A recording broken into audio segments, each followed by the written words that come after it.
Races of the year at Daytona and Atlanta bring us to the green flag in Talladega. They're going to be tough to beat today. The green flag goes skyward, and it's time to drop the hammer in Sweet Home, Alabama. The Ag Pro 300 is underway. Sheldon Creed from the outside of row one quickly drops down across the nose of his teammate Austin Hill, and those Richard Childress Racing Chevrolets will draft together and build speed with Justin Allgaier behind in turn two. Top three breakaway, Love, Hill, and Allgaier. Full speed pace lap from fourth on back until Joey Gase covers the inside line. But it is Jesse Love who has their lead. Real quick, you said Sweet Home, Alabama. Some of us prefer the term War Eagle Land, Matthew, but that's just neither here nor there. Through 3 and 4, they go. The lead continues to be Jesse Love. First side-by-side battle, that is back at around 5th place. Jeb Burton feeling heat on the outside, but Jesse Love leads the pack off for the defending winner of this particular race. Brings them into the 18 degrees of banking in the tri-oval, does Jesse Love. And after the dominant performance in the win, as Seth mentioned, that was taken away from him last week, he's the leader of lap one. Hill is behind him second. Allgaier is third, and holding on to fourth after his best career qualifying run is Joey Gase. Jeb Burton lines up fifth. Twice a Talladega winner is Jeb. Indeed, watch for him as the day progresses. Josh Williams and Daniel Dye, those two Colic cars, could they be a mixture today? And Jeremy Clements always goes well at these tracks. He won at Daytona a few years back. He's 3 wide there in the middle of the pack. Single file at the front, Jesse Love and Austin Hill, those two RCR cars, you got to believe they're going to try to stay hooked together as much as possible, and that might be bad news for the rest of the competition. Very well could, as they clear turn 4 for the second time, building speed just about at full pace now with these restricted engines. This is a 113-lap race. The first 2 stages are 25 laps long. A couple of Fords get linked up topside. Ryan Sieg pushing Sam Mayer up to another Ford and Harrison Burton. Sieg and Mayer did not start towards the front. They're trying to get there around the outside. Yeah, the long way around the Talladega Super Speedway. Jesse Love leads. Again, you got good 3-wide racing. Now Justin Allgaier moves to the top side. Hill and Love now go to the top side and cut off the advance. As predicted, even this early in the race, we're doing these kind of moves, I see. 3 wide now in the middle of the pack as that Burton, Mayer, and Sieg trio tries to pick up and gain steam. Side by side now from second on back behind race leader Jesse Love. Jesse Love trying to keep the draft in line behind him as those Fords on the top of the racetrack continue to try to move towards the front. There's only 6 Fords in the race today. 3 of them are linked together, top of the track, but that is not many cars on that outside. Top lane's going to struggle to get towards the front. Jesse Love leads back to turn 2. They're wheel to wheel behind him. Hill and Allgaier for second. So it's Jesse Love with the lead. Hi, Justin. I'd like to see cars, but hi, Justin. He's in the Mayo Missile this afternoon, as some call that number 7 machine. Up to the high side he goes, trying to get ahead of Austin Hill. Jesse Love, though, continuing to show the way. And then Allgaier and Hill side by side for second. Hill now with a slight wheel advantage on the inside. Allgaier tries to surge back on the outside. Allgaier in his 19th career Xfinity start at Talladega. He's never won here, the defending champion. In the tri-oval, Jesse Love weaves up from bottom to top, now back to the bottom, just trying to control the drafting pack behind him. He has learned extremely well how to do this. He showed us in this race last year, and then again at Daytona in February. Now in the corner, again, up in front of Allgaier, back to the bottom to get in front of his teammate Hill.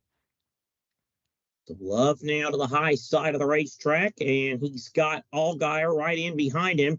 That outside line now seems to be gaining a little bit. Here's Gray. He'll go to the outside for third. Whoa, one car goes way down, tries to make a juke move down to the inside. They're almost 4 wide back there. Careful.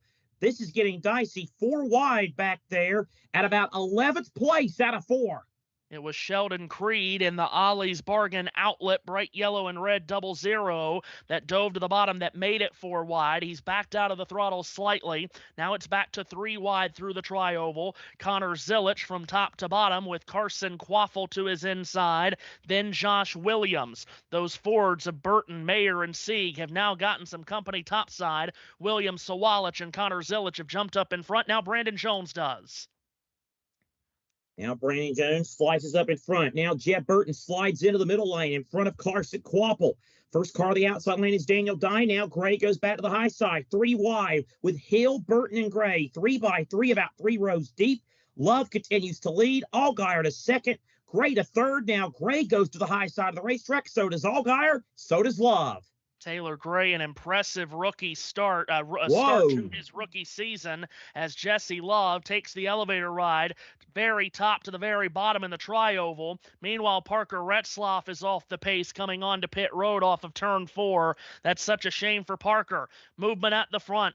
Once again in turn 1, Love goes to the very top to cover off Allgaier, leaves the bottom open for Austin Hill, who wants to get help but isn't getting much from Jeb Burton.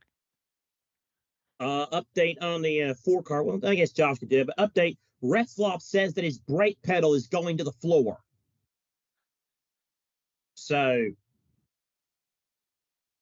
that's what the deal is there with that number 4 machine. Meanwhile, continuing to be 3 wide in the middle of the pack, you can't take any minute off. Lifters or losers at Talladega. Joey Gase still holding strong in this lead bunch. He's the 3rd car. Make that the 4th car on the inside line. That black number 53. Carson Quaffle leans over onto him through the tri-oval. Daniel Dye is slicing his way towards the front, too. He's the 5th car on that inside lane is Dye. Taylor Gray now leads the outside line, mentioning what an impressive start to his rookie season it's been for Taylor Gray, coming off of an impressive 5th last week. Yeah, in a good piece of equipment at 54. Meanwhile, there goes elevator again. Hill went top. Allgaier and Love continue to ride the elevator. It's elevator games. All we need is some bang hold music like Matthew Owens experienced earlier this week. Here's Jesse Love with the lead. Then it's Allgaier. Then Hill. Then at 4th place, Jeb Burton and Taylor Gray side by side behind them. 6th place, the battle with Daniel Dye and Brandon Jones. Jeb Burton in that Golden Corral Chevrolet. Daniel Dye lined up just behind him. Then comes the Joey Gase automobile that we were talking about. Carson Quaffle races to his outside. Quaffle might try to squeeze down in front of Gase. Joey doesn't lift for him, though, so Quaffle will stay as the top car in the middle lane. He's to the outside of Joey Gase, to the inside of Taylor Gray.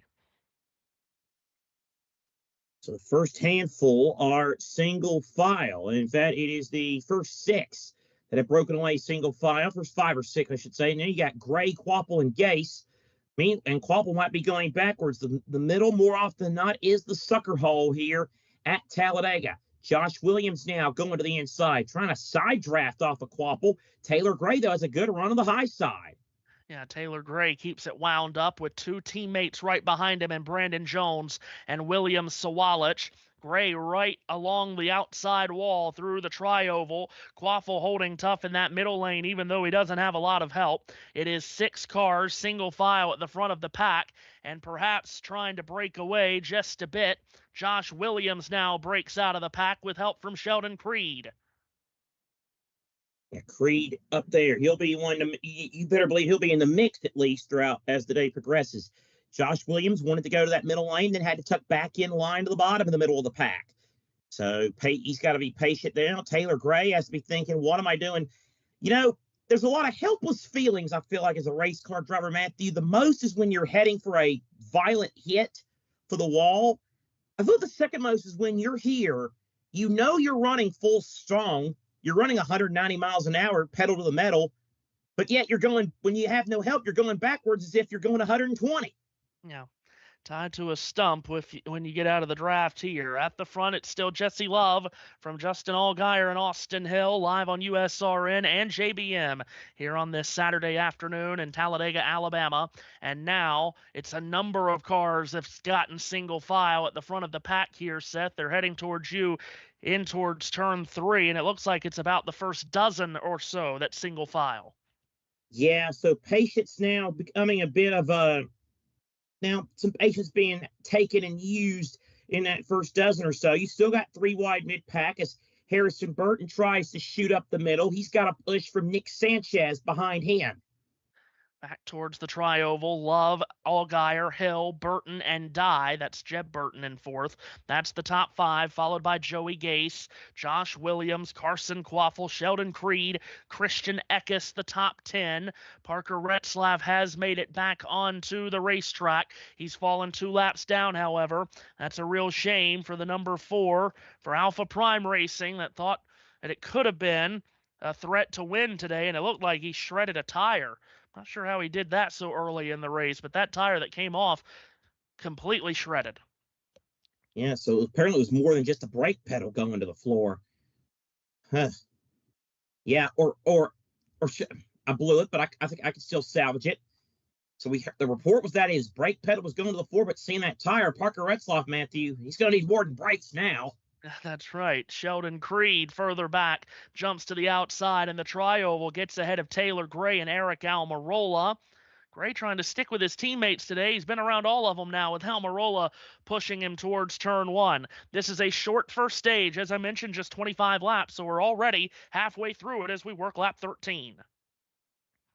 Way through it indeed. Jesse Love continuing to show the way. Not much happening at the front, but now they're starting to get a little bit squirrely back there at about 10th place. Christian Eckes on the move. Nick Sanchez on the high side. He is now tied to a stump on that outside line in that orange and white 48 car. Meanwhile, let's see. CW doing a sponsorship promo to look back at the start of the race where so much action did happen. Okay. All right. Thank you for the explanation. Yes.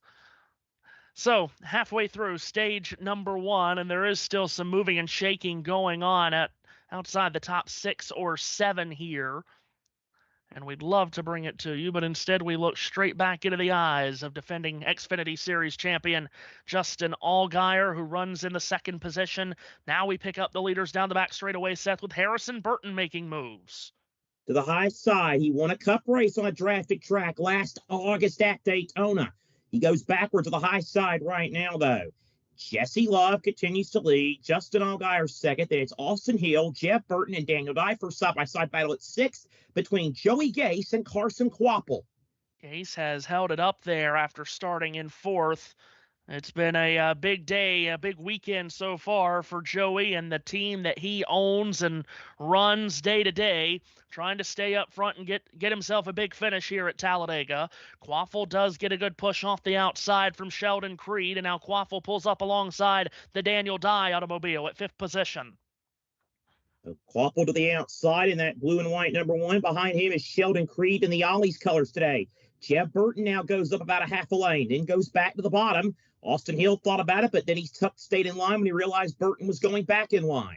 Quaffle first car of the outside line with help from Creed. 3rd lane forms a little bit further back. That's led by Nick Sanchez, but the race is still being led by Jesse Love. I wouldn't make a living of weaving on the straightaway from bottom to the top and try to get back to the bottom before losing drafting help. That was gutsy from Jeb Burton. Knows what he's doing, as I mentioned, has won here twice. Comes to the top out of the tri-oval and across the line. Austin Hill jumps up there to block. Now Allgaier will do the same. Austin Hill right underneath the rear spoiler of Allgaier, trying to keep that blue and white 21 in his rearview mirror. Hill gets loose off turn 2. Well, the best thing you do is get him out of the draft and out of contention because he's such a threat, even though he has the not-so-good finishes here. Still a threat. Love now goes to the bottom. Allgaier 2nd. Now Hill regains the lost ground or tries to with Jeff Burton. Burton now goes back into that middle lane, slides in front of Carson Quaffle. Sheldon Creed now leaves the extreme outside line. That's closer to the front. Hill and Love now go about a half a groove higher. This is why Austin Hill is so good on these super speedways. He got very loose off of turn 2 last time, was able to recover, reload, and recoil, and didn't lose any ground. In fact, he gained ground because by the time he gets back to the start-finish line, he's made the pass on Justin Allgaier. So Hill now runs in the 2nd position, right behind his teammate Jesse Love. The first side-by-side action is at 3rd. Indeed it is. Business picking up yet again. 9 laps to go in this opening stage. Love now leads the race, but he is now migrated to the extreme outside line. Allgaier in the middle goes backwards. Dye on the bottom, even more backwards. Jesse Love continues to lead. The Daniel Dye to Jesse Love segue brought to you by Collins Janus Incorporated. Jesse Love leads the field out of turn 4. Meanwhile, Ryan Sieg is the 7th car on the outside He'll line. be a threat today. He has moved up from 35th on the grid, now holds a top 10 running position in just 17 laps. He's been a threat seemingly every weekend this season, has Ryan, starting the day 9th in the championship standings, was 2nd here last fall. He's in the lead group here in turn 2. Indeed, he is. It's still Love leading the race, though, as they motor on down the back straightaway. Nick Sanchez has now worked his way through. He's now on the inside line. He's been upstairs Charlie for most of this first stage, but he's now up to 4th as it tries to get to 4th to the inside of Sheldon Creed for that spot. Now, Love goes way to the bottom while Hill and Burton stay high. Love slides up in front of his teammate. Goes way up to get in front of Hill. That's going to leave there. They were trying to avoid because something looked fishy down there in 3. Well, it's going to leave the door ajar on the inside from Nick Sanchez, and Sanchez is motoring on the inside line into turns 1 and 2. The bright orange and white number 48 for Big Machine Racing, which was such a contender at Daytona in February, makes a move for the lead. Can't find it off of turn 2, however. Love keeps the lead. Sanchez goes to the bottom, and now he'll lose the 2nd position to Austin Hill. And it's Love continuing to lead with Hill 2nd on the back straightaway. 6.5 to go in the stage. Allgaier to the bottom. Sanchez slides in front. Want to go ahead and get this one out of the way too, Matthew. For some reason, we don't agree with it, but we have to tell you the rule. You cannot lock bumpers in the Xfinity Series on these tracks. If you do, you and your partner will be black flagged. And make it make sense why you could do it earlier today in the ARCA race. That makes total sense. 6 laps to go here in stage 1 at Talladega. Jesse Love leads. Austin Hill stays in line behind him 2nd. Will those RCR cars, will those drivers be allowed to race for the stage win? We'll find out at about 5.5 laps. Yeah. Boy, Gray sliding up in front of Ryan Sieg. Jesse Love continues to show the way. Hill 2nd, Burton 3rd, Creed 4th, Gray 5th. Sanchez goes backwards on the inside. Jesse Love still shows the way. He goes about a half a groove higher. He continues to show the way. Hill 2nd, Burton 3rd, Creed 4th. Now you got a battle for 5th. Ryan Sieg to the inside of Taylor Gray. Coming to 5 laps to go in the stage, we have Josh T behind the scenes as he flips the switches and scrolls the sliders for us today. JT, what do you have with us with 5 to go in the stage? Firstly, hello everyone. Second of all, Matthew, you're talking about ARCA. ARCA is ARCA. Don't question ARCA, because if you question ARCA, well, then you'll have even more questions. ARCA is ARCA. ARCA is life. And, well, if anything happens in ARCA, just blame the brakes. Indeed. Leaders heading towards turn 3. And that might be the only time you get ARCA analysis from someone from England. But we did have Matt White on for the ARCA race. By the way, congratulations to either Josh or his father. I don't know which one supports Crystal Palace, but they're into the FA Cup final. Jesse Love leads off turn 4. Jesse Love trying to hold on to this lead through the tri-oval. Okay, very good. Thank you. So it was his father? Okay.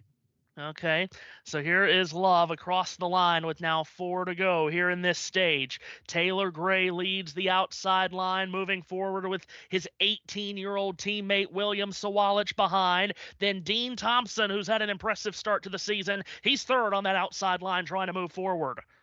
Boy, Dean Thompson got a little bit squirrely there coming out of turn number 2 as they motor down this back straightaway. Jesse Love has led every lap, but don't let it fool you. The action has been hot and heavy since the race began. Jeb Burton slides outside. Whoa, nearly had to slide inside and can't do that, because if he did, he'd have turned himself with Sheldon Creed and taken about 16 more with him. As they go down to the inside, Jesse Love continues to lead out of turn number 4. Love holding on to this lead, but it is a mess behind him as they come through the tri-oval. Trickiest part on the racetrack is this area right here, a full left-hand turn, but only half the banking that you have in the corners. They negotiate the tri-oval this time, go back to the 31 degrees of banking in turns 1 and 2. Who's going to stand up and try to take the fight to these RCR bow ties before the stage ends? We're going to find out, I suppose. Ryan Sieg wouldn't be a bad bet, nor would Sheldon Creed, and who used to drive for RCR, as it were. So you think he would know more than anybody the tendencies of what the RCR cars do, and he is all over the back of his ex-teammate Hill. Got him up the groove almost. Here's Sheldon Creed to the inside for second. Jesse Love continues to lead. Hill and Creed now side by side for the number 2 position. Come back to the main straightaway with Austin Hill flaring wide to the outside, trying to pick up the draft of Jeb Burton. Sheldon Creed's going to slide through on the bottom. He'll take second. Now Hill's going to have a big roll of momentum as Jeb Burton pushes him to 1. Jesse Love sees it coming, jumps up from the bottom to the top into the corner, gets in front of Hill. 2 to go in the stage, and it's all getting very dramatic here. Indeed it is. Those stage points up for grabs as well. Here, Jesse Love, who goes back to the outside, trying to pick up the draft of Austin Hill. He'll keep Hill behind him. Love now goes about a half a group higher. Jeb Burton in the middle. He'll slide backwards a little bit. Christian Eck is trying to make a move up into the top 5, a little bit further back. Stage points are important, but don't ruin your race going for them. Hill leads the outside with Christian Eckes pushing. Sheldon Creed has the bottom open up for him. Ryan Sieg shoves him right to the bumper cover of Jesse Love. They cross the line. Final lap of stage 1 underway at Talladega. Back into the banking they go. Love opens up a bit of a lead. 2, 3 car lengths. That's not the best thing here. Austin Hill loads up a run off the top of turn 2. Hill winds it up, one of only a few tracks in these United States where a big lead is a bad thing, and Austin Hill eats up the deficit. Love went to block, couldn't do it. Hill goes way down to the bottom to try to get the lead. Whoa, Eckes gets Love squirrely. Hill keeps the lead, but Eckes now gives Love a shove. Love back to the top spot. Hill now might be losing second to Eckes. He tries to fight back to the bottom. Jesse Love leads off 4. RCR teammates fighting hard for this stage win, but doing it cleanly, and it's Jesse Love who leads the field back to the tri-oval. Hill gets one more push from Creed. Stage flag is waving. Hill to the outside, can't get there in time. Jesse Love scores his first stage win of the season as he takes the opening stage of the Ag Pro 300 at Talladega. Hill is second, Sheldon Creed is third, so it's a 1-2 for the RCR cars in the stage. Then Creed comes home third. Eckes fourth, Ryan Sieg fifth. Rest of the points-paying positions go to Josh Williams, Nick Sanchez, Harrison Burton, Justin Allgaier, beg your pardon, Harrison Burton, Jeb Burton, then Daniel Dye as timing and scoring recycles. 25 laps down, stage 1 complete here in Talladega. JT, what'd you think about all that?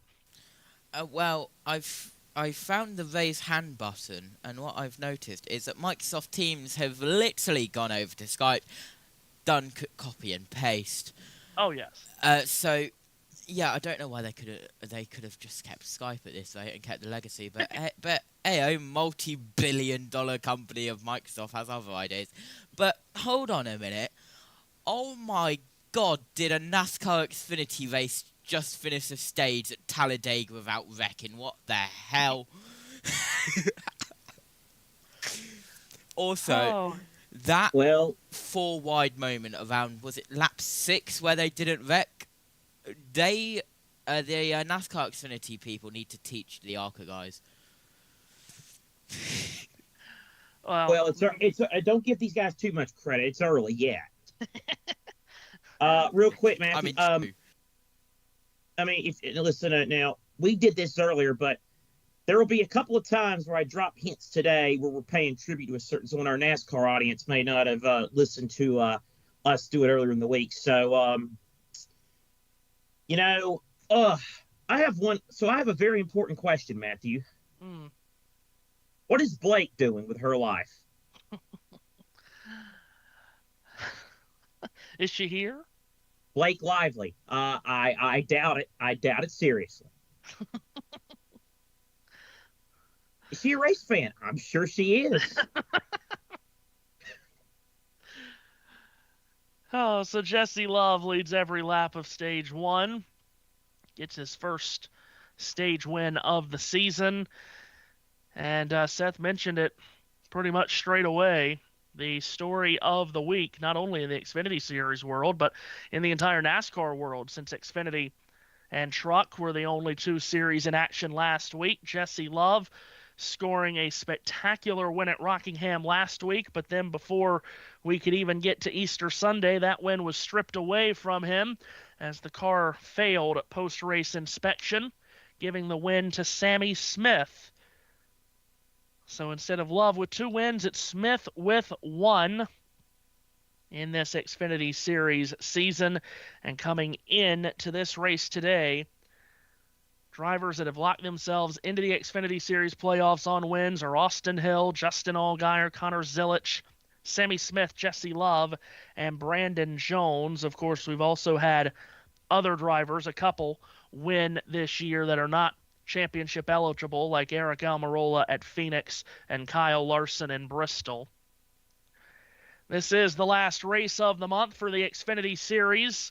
They will be in action next week from Texas Motor Speedway, and then they get their first off weeks of the season. Xfinity, of course, not off last week. Finally getting a couple of off weeks right in a row. They'll run next Saturday, May the 3rd, and then will not run again until May 24th at the Charlotte Motor Speedway. They'll close out the month of May in Nashville, Tennessee on May 31st. So 3 Xfinity races in the month of May. We'll have them all for you, of course, here on USRN2 and on JBM. And if what I'm hearing is right, JT, the Xfinity Series very well received on JBM this year. Yeah, actually, it's been very good. We've had, well, I believe all 3 series all year. With all of between JBM, USRN, PRN, and MRN, and any other radio network that I'm forgetting because NASCAR can't choose between one. But yeah, but what I wasn't going to come back, but I want to mention this. Well done, teams, because the days where Matthew gets confused about if my hand didn't go down and went up again is over, because when I stopped talking the last time, it came up with, "We notice you have spoken. We are automatically lowering your hand in a couple of seconds. Press here if you do not want that to happen." So I thought that was pretty cool. Anyway, Pit Road, I'm going to shut up because there's more important things to talk about. Well, I was going to say I'm going to do an on this day and birthdays since Matt White isn't here, if you don't mind, Matthew. So here they come to pit road. The leaders hit pit lane. We go through the stupidity of what it takes for me to get pit road reports here on this streaming station. Anyway. Stops, I believe, from a couple of cars at the front. Austin Hill at the top of the screen finished second in that first stage. Started free and then got more free as they went. They don't like that. They want to be on the snug side. They'll change right side tires here. Looks like just an air pressure adjustment. A little slow leaving. Sheldon Creed, they'll go around and change 4 tires. He was right side tires only. He said the car was fine. He's a little unstable. He doesn't want to be any freer taking pushes, so they tightened it up with the track bar adjustment. Christian Eckes also with right sides only. He said it was a little free. He felt okay running the top, but definitely needed to be tightened up. Dylan Welch, Kim Kuhn on pit road with the reports down there as Jesse Love leads. Timmy, baby. Nick Sanchez off pit road. Leland Honeyman picked up 20 positions on pit road. Matthew, you have a question. I've been want to ask you this question before I go into on this day and stuff. I want to ask you this question about Leland Honeyman. Is he related to John Honeyman's Six Face? I don't believe so. I don't think the family tree is connected, but you can ask him if the next time you see him on pit road. Feel free to bring it up. Noted. Yeah. So birthday, stage 1 are you ready here at Talladega, and we head to Seth, who will give us an idea of what's happened on this day on April the 26th. All right, happy birthday to Dick Johnson. He was Australian Supercars ace, I believe, was what he was. Legend, yeah, okay, yeah. He also ran 7 Cup races in 1989 and 1990. So happy birthday. So he was born on this day in 1962, an Alabama native, former journeyman NASCAR driver Jimmy Kitchens. Does that ring a bell, Matthew, from the early 2000s? It sure does. And also born on this day in 1994, at the same age as me, I'm so proud, Daniel Kvyat. On this day in racing history, let's have a look. Yes, on this day in 2015, Kurt Busch won the NASCAR Cup Series Toyota Owners 400 at Richmond. Joseph Newgarden won the Honda Indy Grand Prix of Alabama, not too far away from here in Birmingham. On this day in 2014, a race that Matthew and I would like to forget, so we're not going to mention that one. It was at Richmond. You fill in the blank. On this day in 2013, Brad Keselowski won the Nationwide Series Toyota Care 250. On this day in 2009, Brad Keselowski wildly won his first career Cup race, a last lap incident with Carl Edwards, which sent Edwards' car flying to the catch fence, and then he finished the race Ricky Bobby style on his feet. Keselowski would win the Aaron's 499 for James Finch. Also that day, you had an IndyCar race at Kansas, the Roadrunner Turbo Indy 300. Scott Dixon won. And Jenson Button won the Gulf Air Bahrain Grand Prix. On this day in 2008, Ron Hornaday Jr. won the Truck Series O'Reilly Auto Parts 250 at Kansas. And also on this day in 2008, a new verb was introduced into the NASCAR lexicon, Matthew. On this day in 2008, we were introduced to the term LePaged. Oh. Kevin LePage's miscommunication, and I'm being nice, caused a big wreck of the 2008 Nationwide Series Aaron's 312. Tony Stewart would go on to win the race. Let's see what else we got here. Matt Kenseth won the Busch Series 1-800-PitShop.com 300 at California in 2003. On this day in 1998, a rarity for the Winston Cup Series that year, a race that wasn't won by Jeff Gordon or Mark Martin.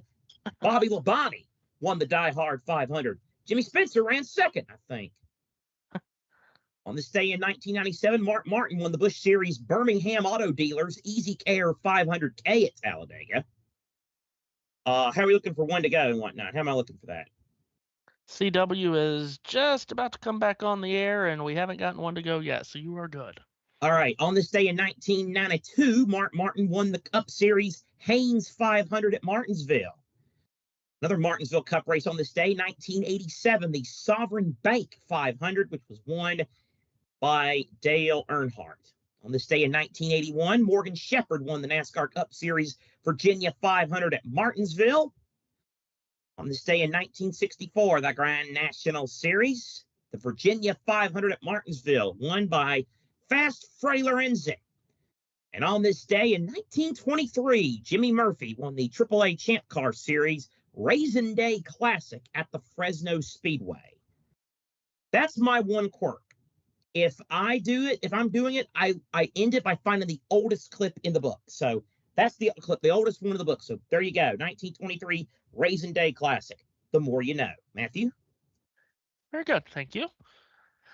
As we wind that down on this April the 26th, 2025, which of course has been such a historic day in world events. Earlier today, so many people, 250,000 people gathering in the Vatican at the Basilica as we laid to rest Pope Francis.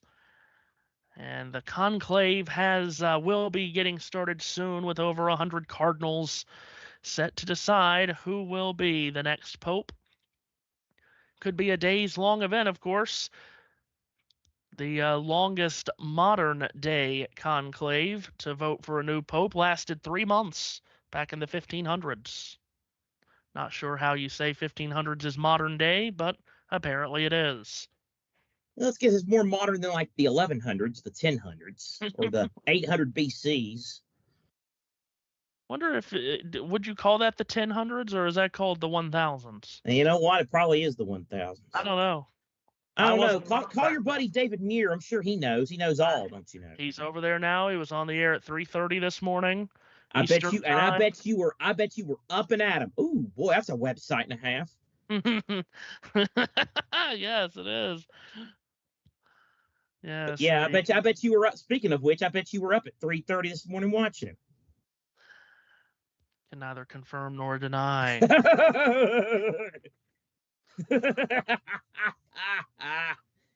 All right, green flag, thank God.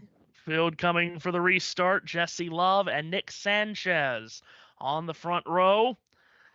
As into the restart zone, the green flag flies just past the 30-lap mark of the race. Stage 2 gets underway here in Talladega, the 300-miler for the Xfinity Series cars. And Jesse Love with a nose in front hits the banking of turn 1 just a split second before Nick Sanchez, who's being pushed aggressively by Justin Allgaier. They're trying to get up to speed, Seth, but you still cannot lock those bumpers. Allgaier backs away to give Sanchez some breathing space as they race down the back chute.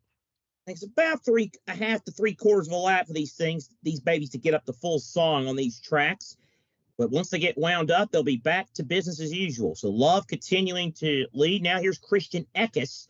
He'll go to the inside of Justin Allgaier. And Eckes has a good run on the bottom with help from Austin Hill. Sanchez, 3 wide for the lead. Sanchez may have gone off the bumper of Eckes coming off of turn 4, slid up the track. Jesse Love faded up even higher. Sanchez in the middle of the track doesn't have any drafting help. Now he'll squeeze his way between a couple of cars to get back in drafting line.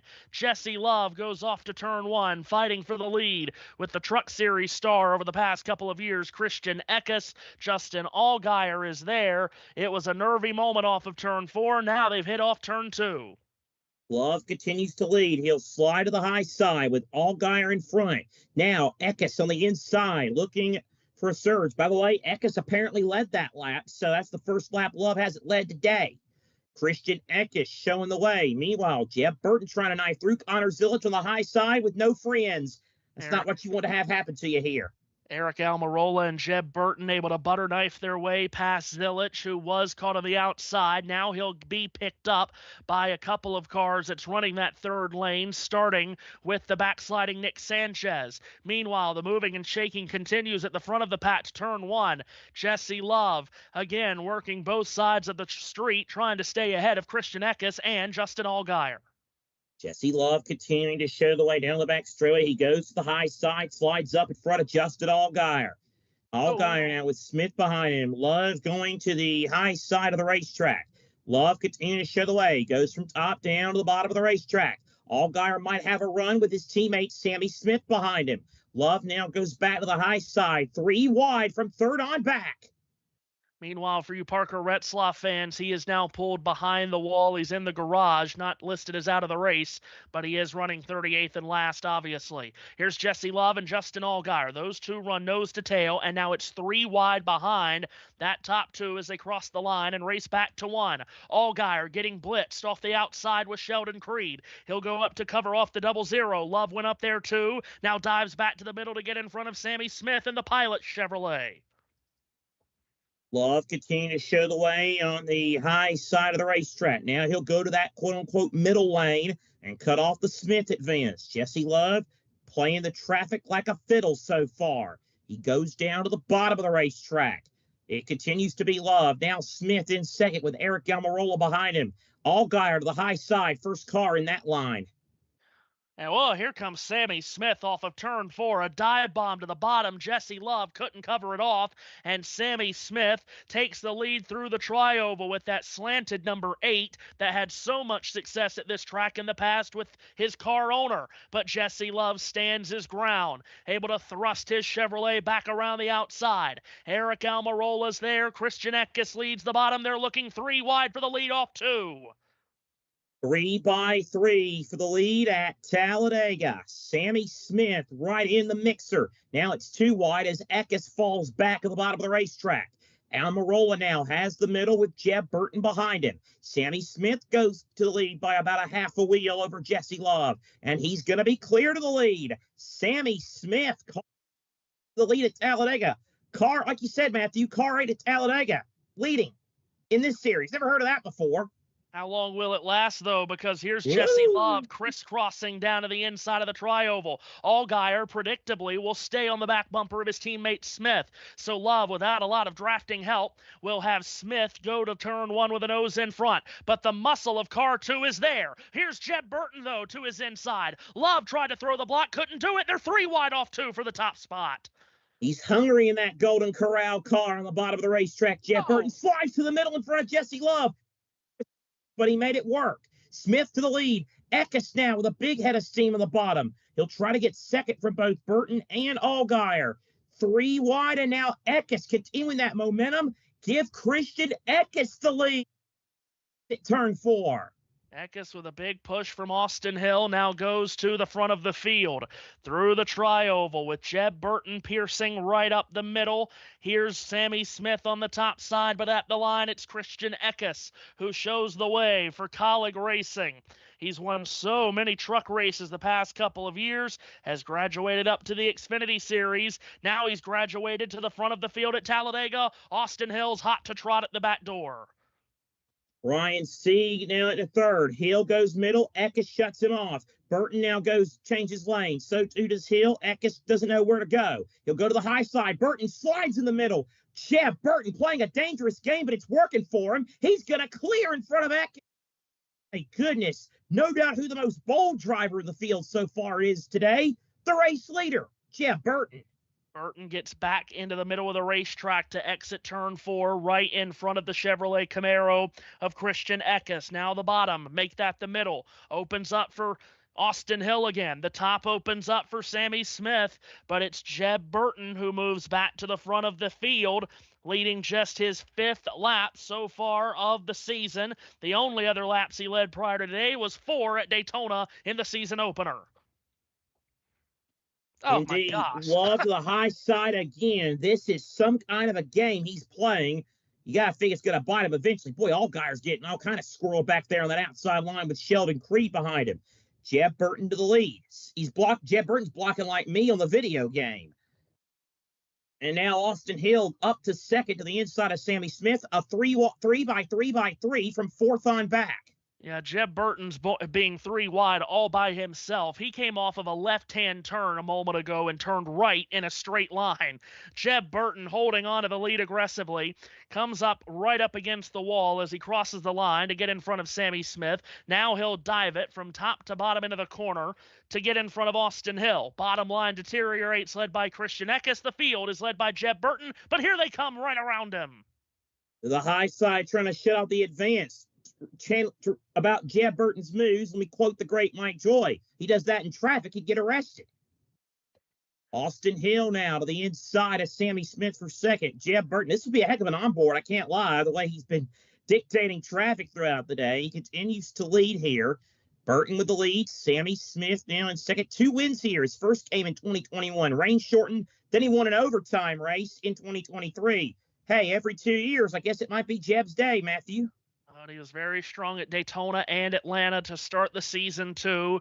He knows how to work the draft, no doubt about it. His father, Ward, a former winner of the Daytona 500, he did that 23 years ago. Here's Jeb Burton into turns 1 and 2, trying to keep the pack behind him. He slides up the track at the top of turn 2 and shuts off the advance of Sammy Smith. Indeed he does. So Burton continues to lead. Smith a little bit squirrely on that outside line. Burton, though, continuing to show the way through turns 3 and 4. It is Jeb Burton with Sammy Smith behind him. It is Burton, and now here is Hill in the middle lane. Jeb Burton, though, to the high side. He keeps the lead. That's unbelievable action here as Jeb Burton just keeps switching across all 3 lanes to stay in front of his closest pursuer. At the line, bit of a late block as he goes up to get in front of Sammy Smith. That's going to bottle up that top lane. Now by the time they get into the corner, Burton's gone back to the middle in front of Austin Hill. Now as he gets to turn 2, he's to the bottom in front of Christian Eckes again. Oh, boy, time to play the game. Up and down. Where he goes, nobody knows. Jeb Burton continues to lead. Hill through the middle with a push from Jesse Love, the 2 RCR cars. Burton will go to the middle and shut that advance off. Burton to the lead. Hill now to second, 3 wide for third for the moment between Smith, Love and Eckes. Love, though, is a good surge behind him. Eric Almirola. That's a guy who knows how to work the draft pretty well, too.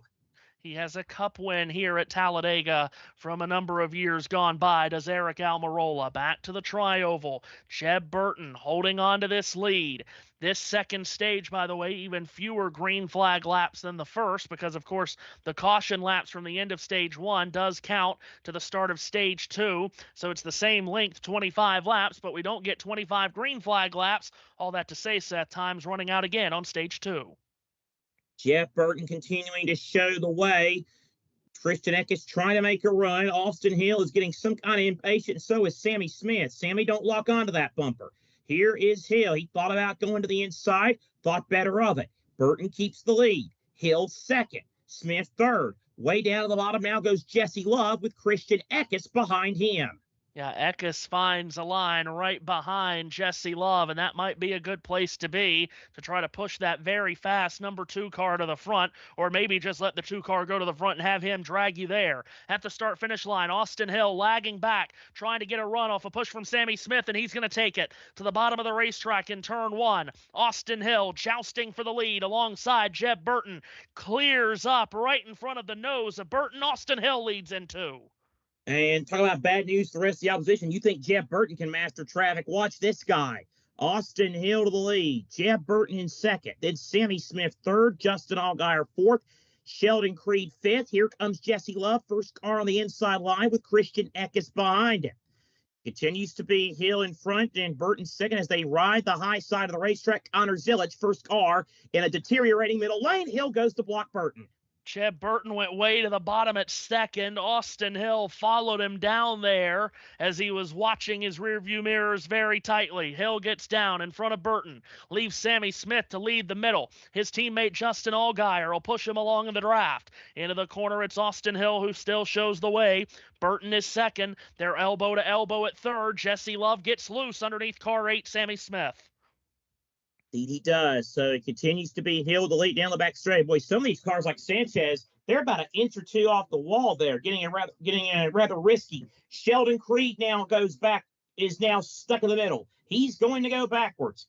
Nick Sanchez will as well. It is Austin Hill, Jeb Burton. Now here's Jesse Love inside of the Sammy Smith machine for third. Whoa. Oh, Jesse Love zigzagging off of turn 4. He shakes Jeb Burton up off the yellow line, and Love did that masterfully. He passes Burton, and now Sammy Smith has a big run. Burton throws a sledgehammer block on him. That bottles up everyone off the top. Allgaier gets by Burton. Nick Sanchez will. Still Jeb Burton aggressively blocking the top lane. Now it's Harrison Burton that tries to get around him but can't. Jeff Burton going backwards, and it's amazing. He didn't bottleneck the field into a 12-car crash a la Jimmy Johnson 15 years ago. Austin Hill continuing to show the way. 3 wide, about 3 rows deep in the middle of the pack. But the 2 RCR cars have found each other at the front, dictating traffic, which I'll say it is the worst-case scenario for the rest of this field. I don't know. It's still only stage 2. I get that it's late in stage 2, but some of this moving and shaking from Jeb Burton has been a bit too much for, I think, some people's liking, including mine. He now leads the 3rd line of traffic, but that's well back in the running order as we have 4 laps to go in the stage. What do you have for us, JT? There's a bonus there, Matthew. They haven't wrecked yet. Now they've tried awfully hard to do that, and they're still trying as Taylor Gray on the back straightaway, Seth, makes it 4 deep. He is trying to make it 4 deep. Yeah, indeed, 4 deep. Meanwhile, car in the middle, Burton going back. That's Harrison Burton. He'll go backwards. That's not Burton. That's Daniel Dye, I beg your pardon. Austin Hill, Jesse Love, 1-2. Then it's Allgaier and Eckes side by side for 3rd. 3 wide at 5th. Getting closer to the front is car 99. That's the Viking Motorsports entry driven by Matt DiBenedetto. He's gotten towards the front here. Getting closer to the front, too, is Nick Sanchez, car 48. Oh, Jesse Love to the bottom of Austin Hill trying to take his teammate for the lead in 1. Hill an aggressive block. Love doesn't care about that. He'll stick it right round the outside. RCR Chevrolets are door to door. Indeed, is still Hill with the lead down the back straight. Love on the outside, though.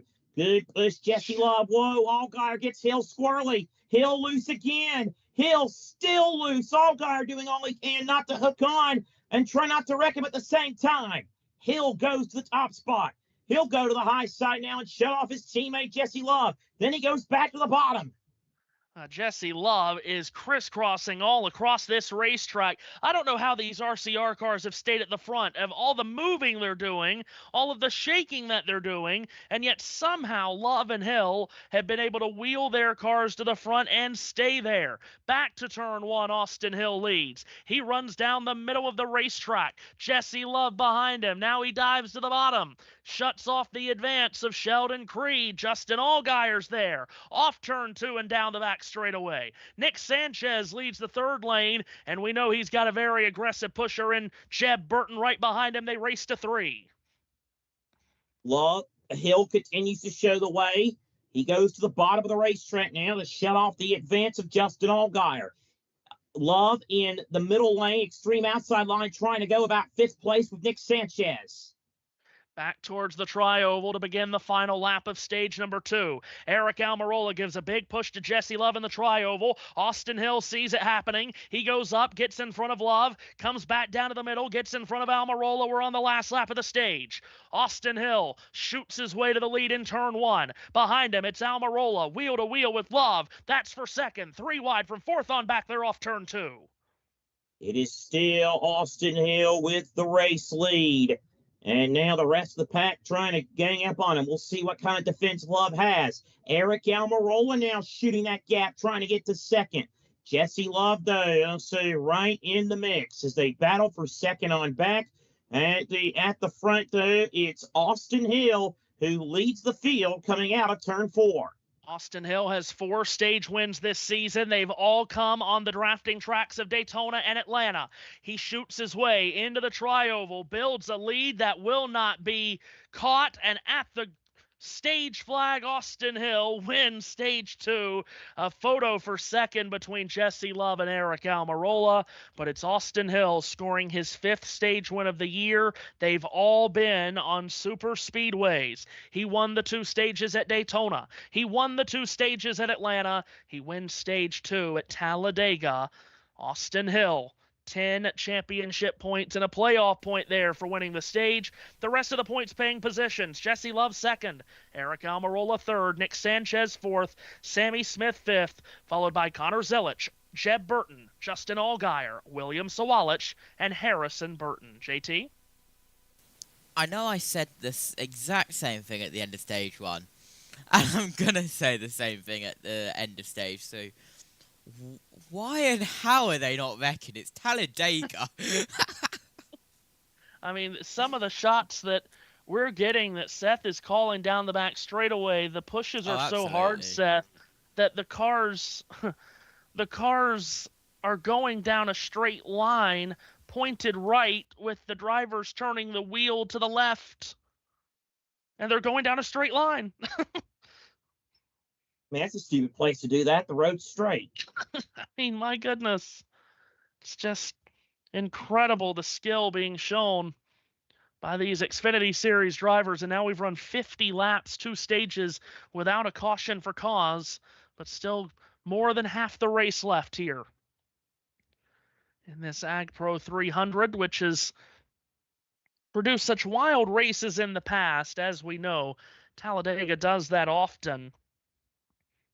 And this race particularly, Seth, and it hasn't been very long at all that the Xfinity Series has come here for a second time in the fall, something that really only happened a couple of years back. But during the, I think it was during COVID, it was when they made that announcement the first time to do it. Yeah, right. But you think about some of the races that we've seen here in this series at this track.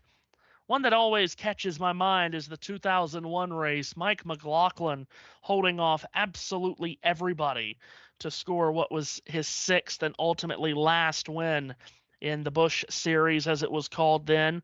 That was the day before NASCAR instituted the yellow line rule. And you watch that race, and McLaughlin is just driving so defensive against everybody. He's up against the wall. He's on the yellow line. He's below the yellow line. He's holding off Jimmy Spencer. He's holding off absolutely everyone to score A tremendous win. If you follow my Instagram, you know that on this day, about the announcement of that yellow line rule because of the Cup race the next day. That's a shameless plug. I digress. Yeah, the other thing about Mike McLaughlin is, yeah, and his wife and that other friend of hers jumping up and down on his pit box. Mm-hmm. I tell you, we loved ourselves. I mean, we still like it now, but we really loved ourselves some wife cam back in the day. It wasn't just Kim. I mean, a lot of people. But yeah, that sticks out. The 2002 one sticks out because of, well, there's only a few cars at the finish. Here you go, JT. If you have not heard the story of the 2002 Aaron's 312 at Talladega. I mean, I was -6, so I probably not. And again, for the third straight week I'm on here, can you please stop making me feel old as dirt? I was not classmates with Methuselah, but I feel like it when I'm around you and Jack. But anyway. Can I do another shameless on this day plug since... Oh, please. Okay. Seth, I hate to be that guy, but I'm going to be that guy. You missed one. Well, you missed two. So... Well, I try to keep it to like 3 a day because I don't want to, bombard everybody and have people thinking, God almighty, this idiot shut up with his on this day already. Wow. JT is coming back with another random on this day special because, well, I'm that guy and I like stealing other people's jobs. What? Did someone say something? But we are. So you're the American government? Okay. I'm not going there. But okay. I have loaded it up because I did kind of forget it. I know it includes the 700th Grand Prix in motorcycle history. That was on this day. And it was Jorge Lorenzo who won the 700th Premier Class Racing Grand Prix motorcycle history in Japan. Jorge Lorenzo. He was actually he was one of the better motorcycle racers of his time. Very good. I was trying to figure out what you said. Very good. And Jorge Lorenzo wins. Born on this day in 1983, Jose Maria Lopez. Different than Jose Maria Olazabal. That was seriously, Matthew, that was right on my mind. I mean, it is weird how our minds are wired sometimes, I swear. Oh, and on this day in 2025 was the day that Richard John Neal decided to give JB a commentary box because that's a smart thing to do. Wow! Leaders on pit road finishing up stops: Jesse Love from Austin Hill, Eric Almirola, William Sawalich, Taylor Gray, Sammy Smith, Harrison Burton, and Sam Mayer across the line and at the exit of pit road. One final one, if I can, quickly. On this day, on the 26th of April 2025, was when Margaret decided to become a JB Motorsports YouTube channel member. Thank you very much. Yeah, very good. Thank you, Margaret. Margie, baby. We'll try to hold your attention and not drive you away. Yes, Seth. Gosh. Whoa, wow. God, whoa. We are essentially you too. Anyway, 2002 Busch race at Talladega, JT.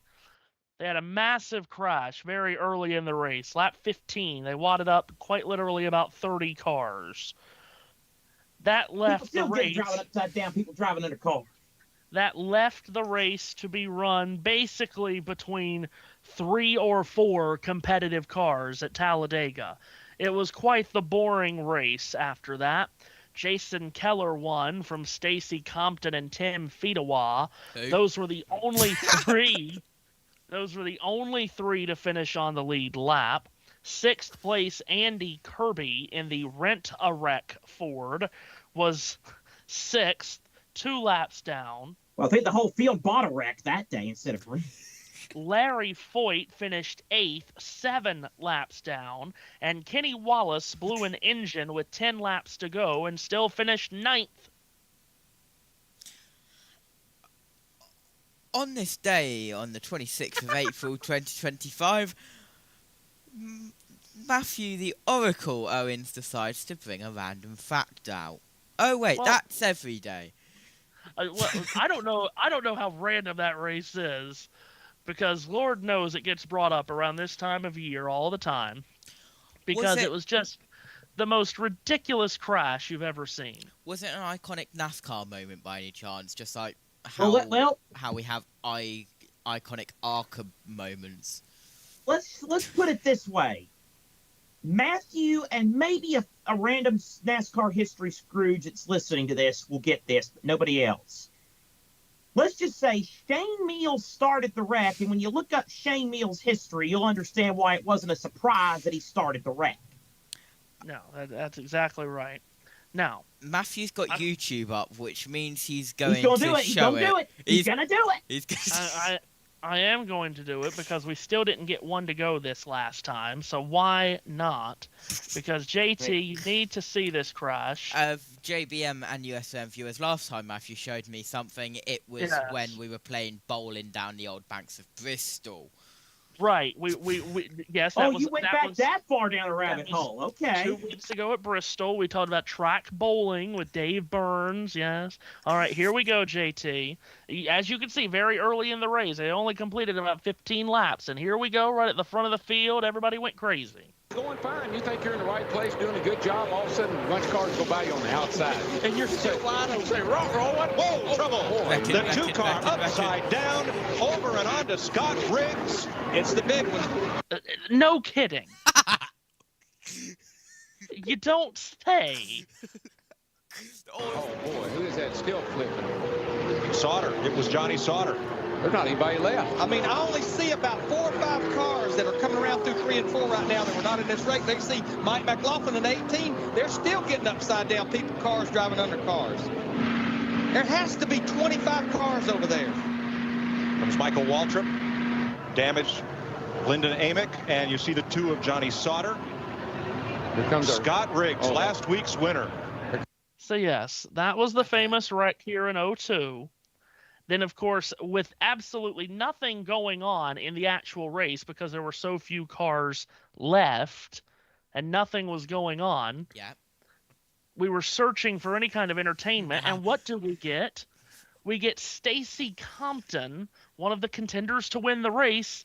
The decal off the front of his Kingsford Chevrolet blew off the hood. And where did it land?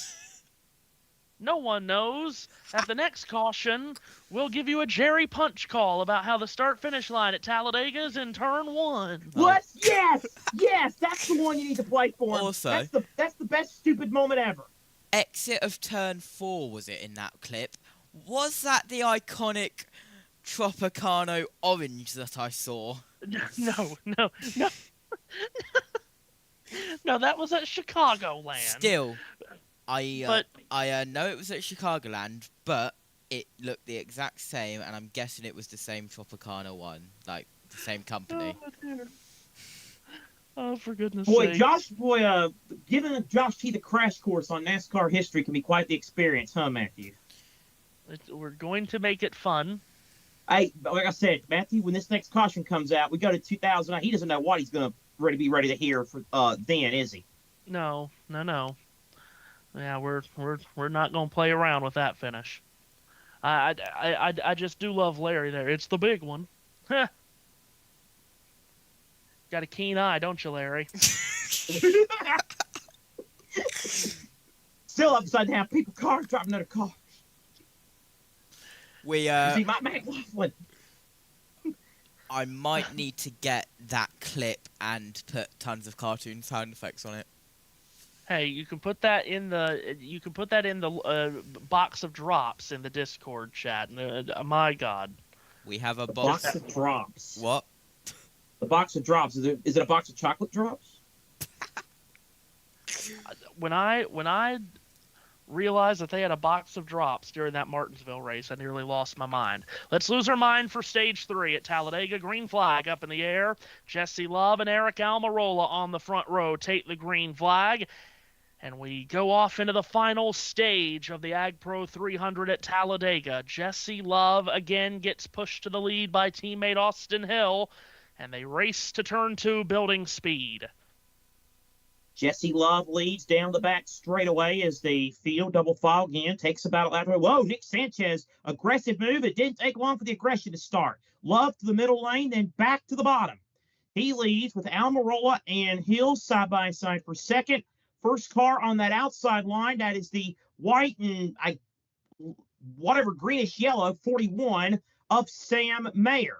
And I mean, well, Nick Sanchez, it's like someone disconnected the controller and his car just went right.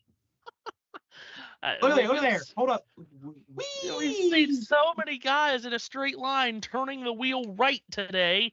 It's unbelievable. Sanchez did there, gained a couple of positions. You look like Mark Sanchez playing quarterback. I did. Love the leader from Hill. Those RCR cars almost impenetrable at the front of the field. Bearing down like a hammerhead shark the rest of the field. Ah, look at this. Oh, Nick Sanchez, 4 wide now, splits the gap. Aggressive move. White and orange usually doesn't work well in Alabama, but it did there for Sanchez, at least for the time being. Now, here comes Christian Eckes and Jeremy Clements. Do not count him out of the conversation, folks. And Jeffrey Earnhardt has entered the mix in 10th. And also, you've got Josh Williams racing up the middle with a lot of drafting help. Nick Sanchez without drafting assistance. Justin Allgaier back there too. As the field rumbles back to turn 1.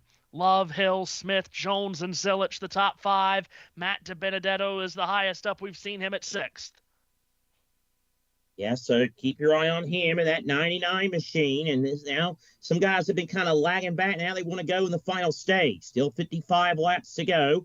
Jesse Love still the leader on the bottom of the racetrack. Car's getting squirrely again on the outside. First car, I believe that's actually DiBenedetto, the first car on the outside line. It's Love, Hill, Smith, Jones, then a battle for 5th between DiBenedetto and Zilich. Is fun what Talladega can create, like we have leading that outside line now. You've got a Joe Gibbs racing car pushing the Viking Motorsports entry of Matt DiBenedetto, who comes up right alongside the JRM Chevrolet of Connor Zilich. Now DiBenedetto loads it up on the outside, gets around Zilich, now rubs elbows with Brandon Jones. Indeed he does. So Matt DiBenedetto, he's won a truck race here at Talladega. Nearly won a cup race here in 2020 as well. Love continuing to lead. Whoa, one car goes way to the outside, and no one went with him. So I literally cannot tell who that is. Oh, that's Ryan Sieg, and he's going backwards. So goodbye, Ryan, at least for right now. Jeffrey Earnhardt, side by side with William Solalich. Yeah, Jeffrey Earnhardt was second here in this spring race 3 years ago. He's got Carson Quaffle, new look for Quaffle today in car 1, the first Bank of Alabama on the hood and quarter panels of that Chevrolet. Jesse Love shows the way to turn 1. Austin Hill behind him second. They have run like this, the RCR Chevrolets, in both of the super speedway races this year, Seth, at Daytona and Atlanta, but they didn't finish that way because one of them ran into problems at some point in the final stage. Indeed. Sammy Smith third, Brandon Jones to 4th. Now you got DiBenedetto and Zilich side by side for 5th. Now Josh Williams, it's his turn to go backwards on the outside, but he might get picked up by Ryan Sieg and Nick Sanchez. Love, though, keeps it hugged to the yellow line on the low side of the racetrack. He continues to show the way. Back towards the main straightaway and into the tri-oval. Jesse Love showing so much talent, showing so much muscle once again on a drafting track. 52 laps to go as they scream across the stripe. Hill is in line second. Smith then third. Wheel-to-wheel action begins at 4th. Brandon Jones at the bottom of the racetrack, pinched down against the yellow line by Matt DiBenedetto. Indeed. Here is Jesse Love with the race lead. You know, Jeb Burton on the inside. If he gets back to the front, that could be entertaining, the way he's been blocking today. He's just shoving Connor Zilich going into turn 3, blasting him as he goes down to the inside of the Eric Almirola machine, too. But it's Jesse Love continuing to lead the first 3 single file. Racing back out of 4, Love, Hill, Smith. That's the top 3, and those have been strong cars all race long here. Back across the line, No real movement from that top lane led by Matt DiBenedetto. He can't really get a big push from Eric Almirola, at least not a big enough one to go up and challenge those top three. Racing out of the second corner one more time. A motor down the back straightaway. It continues to be Jesse Love. He's got two wheels on that yellow line with Austin Hill second. Then you got Sammy Smith right there behind as well. Connor Zilic inside of Matt DiBenedetto trying to make a move. Three wide middle of the pack, but yet Love and Hill. And we've kind of reached that portion, Matthew, the start of the third stage where I wouldn't say this is sanitary, but it is sanitary compared to what we saw in the first two stages. Yeah, you're absolutely right. No one wants to make a big mistake now to this point. You've survived the first two stages, and now as they cross the line, you're inside the final 50 laps. Things change in these races in the final stage because the final stage is always longer than the first two, and something that will be different in this stage from the first two is that you will have to pit for fuel in this stage, whether it's under green or under yellow, as they make their way down the back straightaway again. Jesse Love showing the way. Austin Hill in second. Then it's Sammy Smith and Brandon Jones. Then side by side from fifth on back as Jesse Love continues to show the way as he exits turn number 4, doing some reshuffling here. So it's Jesse Love who leads as they go down the main straightaway. Are you gone, Matthew, or are you still here? Okay, so now I have moved up to the booth for the time being in 1 and 2. JT is now occupied the back straightaway in 3 and 4 for the time being. Matthew will return shortly. Jesse Love continuing to lead ahead of Austin Hill, Sammy Smith, Brandon Jones. His first battle is for fifth, Josh, with Zilic and DiBenedetto. Hello. I didn't expect to be doing this today, but hey, here I am, USON. Classic move, thanks Matthew. Love. First currently Austin Hill, Sammy Smith, your top three, all single file throughout the top 5, then it's double file for a couple of rows, and 3 wide further back in the mid-pack, Seth. Yeah, 3 wide there in the middle of this pack. Justin Allgaier trying to find a way through with Carson Quapple and Taylor Gray ahead of him. 48 circuits to go when they come back to the start-finish line. And Jesse Love continues to show the way. He leads Austin Hill. Then it's Sammy Smith, Brandon Jones. The first side-by-side battle, again, back at 5th place. Sheldon Creed trying to make it 3 wide on the extreme outside line with Harrison Burton behind him. Yeah, absolutely. 3 wide for the most of the mid-pack. Only 2 wide for a couple of rows. But this, the high row, making moves. Couple of drivers looking to move up to the high row. Do they? No, they don't. They stay on the middle row. But it's still the bottom low, the fastest, and ahead. Indeed. So, again, Allgaier again trying to knife his way through that there in the middle of the pack as they work through. Sorry, I lost train of thought here. I'm dealing with something, too, behind the scenes, but I'm staying on. Pressing on Uncle Lee Nail. Jesse Love, the leader. 47 laps to go in the race. He continues to show the way, and again, Connor Zilic is now clear. So now you got the first 5 single file. And now the battle is at 6 between Burton and DiBenedetto. Jeb Burton, that is. Top line is disappearing quite quickly. But that is, I believe, the 00. Yes, it is. Creed from 14th moves up to the high line to help that high line and progress a little further. But they're falling back still with 47. Coming to 46 to go. Yep, 46 laps to go. Jesse Love continues to show the way at the Talladega Super Speedway as they come back to the start-finish line with Austin Hill in second. Then you got Sammy Smith and Brandon Jones now side-by-side for third as Jones trying to show some muscle on the outside as he slid in front of DiBenedetto. He wants to go and get a little racy, but it's Jesse Love continuing to lead as the field heads down the back straightaway. One car moving straight from the middle down to the low, getting very dicey up in the mid-pack. But look at Austin Hill pushing Love. Try not to lock bumpers if you're not allowed to in Xfinity, but you're allowed to in ARCA. Hey-o. But here is Brandon Jones round the outside. He's alongside Austin Hill. Good job, guys. All right, Matthew. Yeah, good job, guys. Thank you so much. All right, Josh back to the producer's chair, and I get teleported back to the warm weather in backstretch 3 and 4. We had some dignitaries come up to the tower, don't you know? Just exchanging. Yeah, I'm sure they were real dignitaries. Charles Was it Kalen Barkley DeBoer and Hugh Freeze? Charles Barkley up here having a big time. Leaders are about to catch a lapped vehicle here, Seth, as they hit the back straightaway with 45 laps to go. They'll get by. I know who it was. It was your buddy Nate Oates. Jesse Love has his hand out the window, and so does Austin Hill. They have their hand out the window for the rest of the field, signifying they might be going to pit road. Yeah, that lap car might or may not have been Harold Kinder, as Jesse Love leads going through turn 4. All right, Matthew, this should be coming to pit road then. Yep, here comes some Chevrolet. This is a challenge in its own right. Yep, running at 185 miles per hour for so many laps at a time, and now you have to get down to pit road speed limit. First green flag stops of the day. Here at Talladega, and a whole bunch of bow ties in the pit lane, Dylan.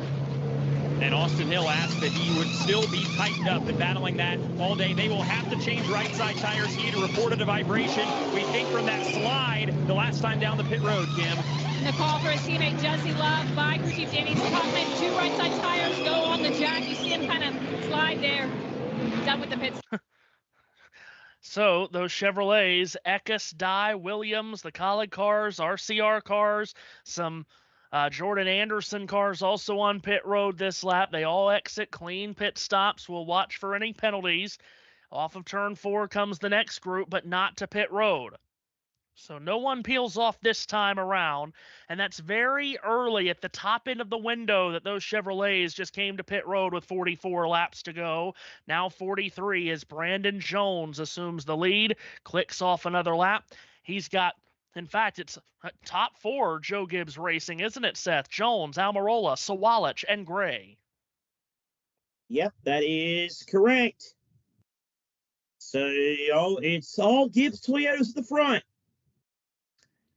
Brandon Jones with the race lead. Brandon Jones, a winner at the Darlington Raceway in South Carolina last month, as the field motors on to the back or out through turns 3 and 4. Brandon Jones in the lead. Let's see. Anybody coming to pit road this time? Yeah, a few in the back. Matt DiBenedetto. DiBenedetto, Connor Zilich, Sammy Smith, Justin Allgaier, Joey Gaze. Then you also have Carson Quaffle, Patrick Emmerling. All in on this lap here.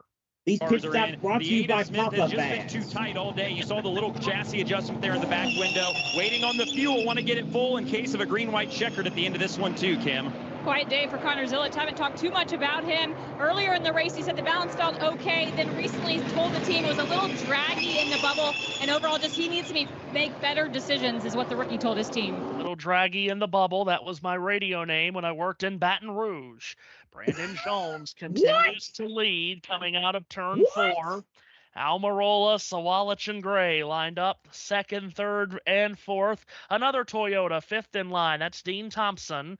As now all the drivers coming off of pit road will try to merge in together with the group that just stopped, led by the Colleague cars of Christian Eckes, Daniel Dye, and Josh Williams. Everyone shuffling down the back straightaway like a deck of cards, trying to find the right order. So it's Seth Eads, Josh Turner, and Big Cajun Matthew Owens, evidently. You're going to have to explain that one to me a little bit later. But anyway, Brandon Jones still being scored there. Patrick Emmerling too fast on pit road. That's a shame for the Western New York driver. He hails from Orchard Park. As, again, these two groups of cars just off pit road trying to merge together, and they just about run into each other at the start-finish line. Christian Eckes and Justin Allgaier nearly came together. Matt DiBenedetto jumps up to the top to get in front of Eckes. Carson Quaffle leads this group, and they shuffle off turn 2 again, and this is turning into quite the dramatics between these guys that just came to pit road, Seth. I think they'd want to get single file, but they're nothing close to that. No, they're not.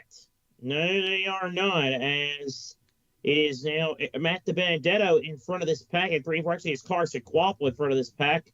But yeah, Jesse Love. Well, Jesse loves it because he's in line and he's not leading the line. Well, that's exactly right. JT? Yeah, Patrick Emmerling went for a stroll in the park. He went too fast on the stroll in the park, and he dropped his sunglasses, so he had to go back and get them. Here come a lot of the leaders, including a bunch of the Toyotas. Jones, Sawalich, Almirola, Gray, Thompson, Sheldon Creed is there, Harrison Burton, another pop-up ad, and Sam Mayer. The front, Almirola and Jones, both have felt like their cars have handled fine. They just haven't really been able to do anything with it. Jones was stuck in traffic. Almirola just hasn't been able to get the runs he wants, Kim. William Sawalich will take 4 seconds of fuel, 2-1, and he's down and away. Did complain that it was tight on exit, super unstable when somebody was at his door. So, guys, the 4 seconds of fuel, 2 and 1. As it is Jones winning the race off of pit road. Now this group will try to exit in an orderly fashion, get up to speed as quickly as they can, because the 2 groups that already have stopped, they are closing in. Objects in the mirror may prove to be closer than they appear. Carson Quaffle on the bottom of the racetrack. Jesse Love to his outside. This group of about 16 running 2x2, Seth, and closing in on the group running much slower than them. Indeed. So they are ganging up. And, they're in a pack. They are ganging up on those cars that just came out of pit road. Brandon Jones and the like. Jeremy Clements, by the way, scored as the race leader. Well, now Catherine Legg is. Wow, Catherine Legg leads the NASCAR Xfinity Series race. Look in Alabama. How about this? Wow. So been a good day for females. How about Isabella Robusto earlier today? So Guilford, England's Catherine Legg leads the NASCAR Xfinity Series at Talladega from Greg Van Alst of Anderson, Indiana, followed by Brennan Poole, Jeremy Clements, Ryan Ellis, and Mason Maggio, the most eclectic top 6 we've ever given you in a USRN rundown. Yeah, and that's thanks so they consider we had USRN Race Club back in the winter. Here's Eric Almirola sliding up in front of Sheldon Creed. He ditches his teammate. Boy, Joe Gibbs ain't going to like that. Jesse Love shoots the middle, and William Sawalich has a problem. Car 18 off the pace at turn 3. William Sawalich off the pace as Almirola goes to the outside of Jones.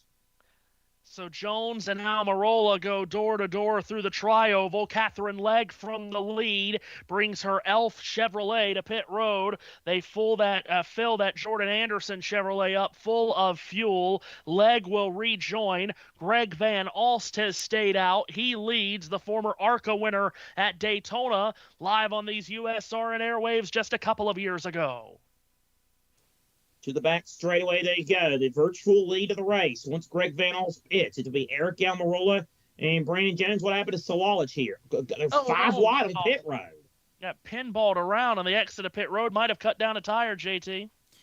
Yeah, absolutely. And here is a stat from Seth Eggert and a half.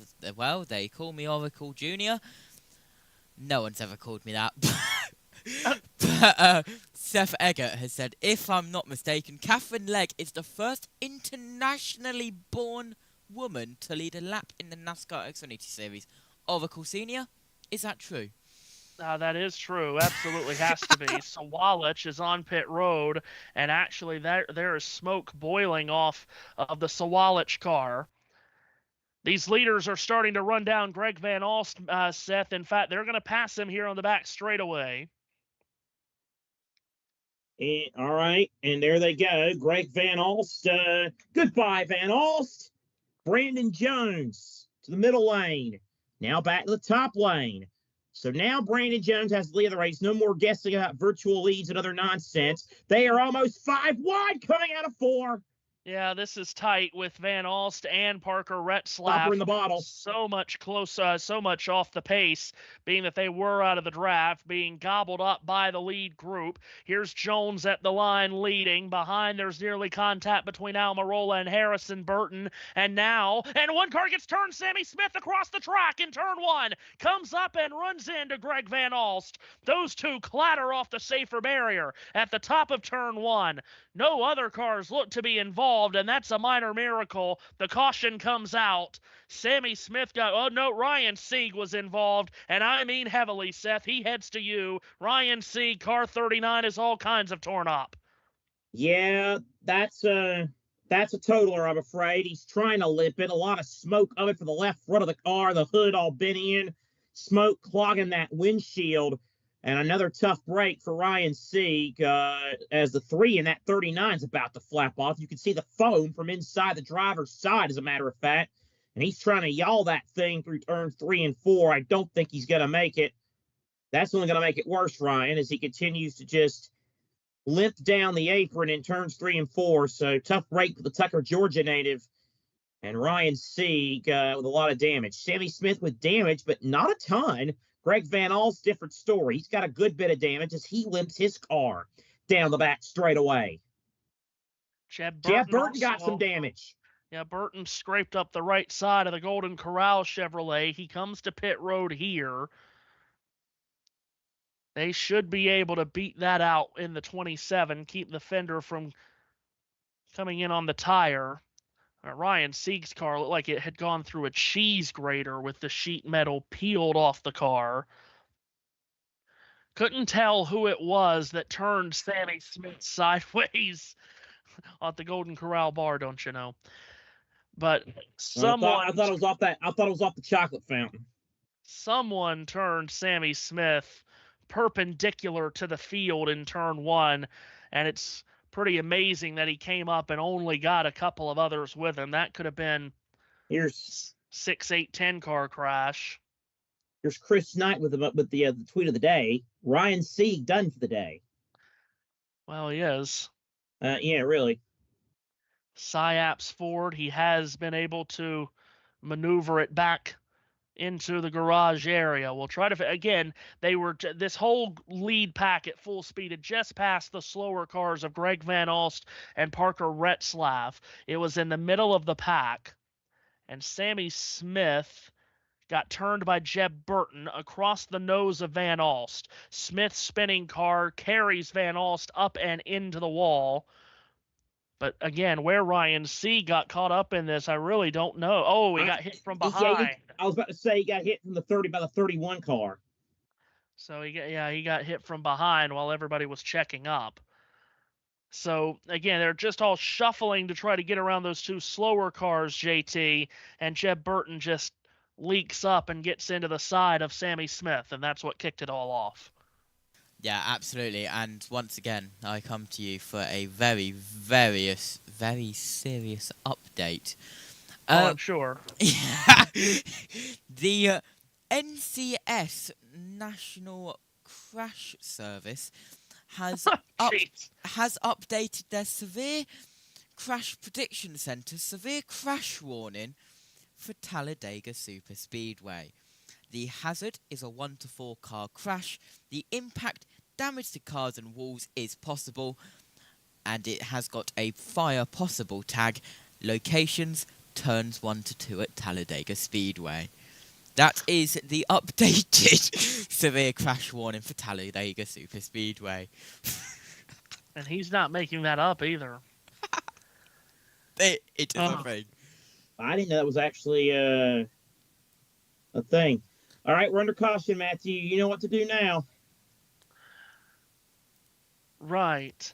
Let me start by saying that we have Stanley Cup playoff action coming up here on USRN2 right when we get done here in Talladega, or a little bit after. It's 7 p.m. Eastern time.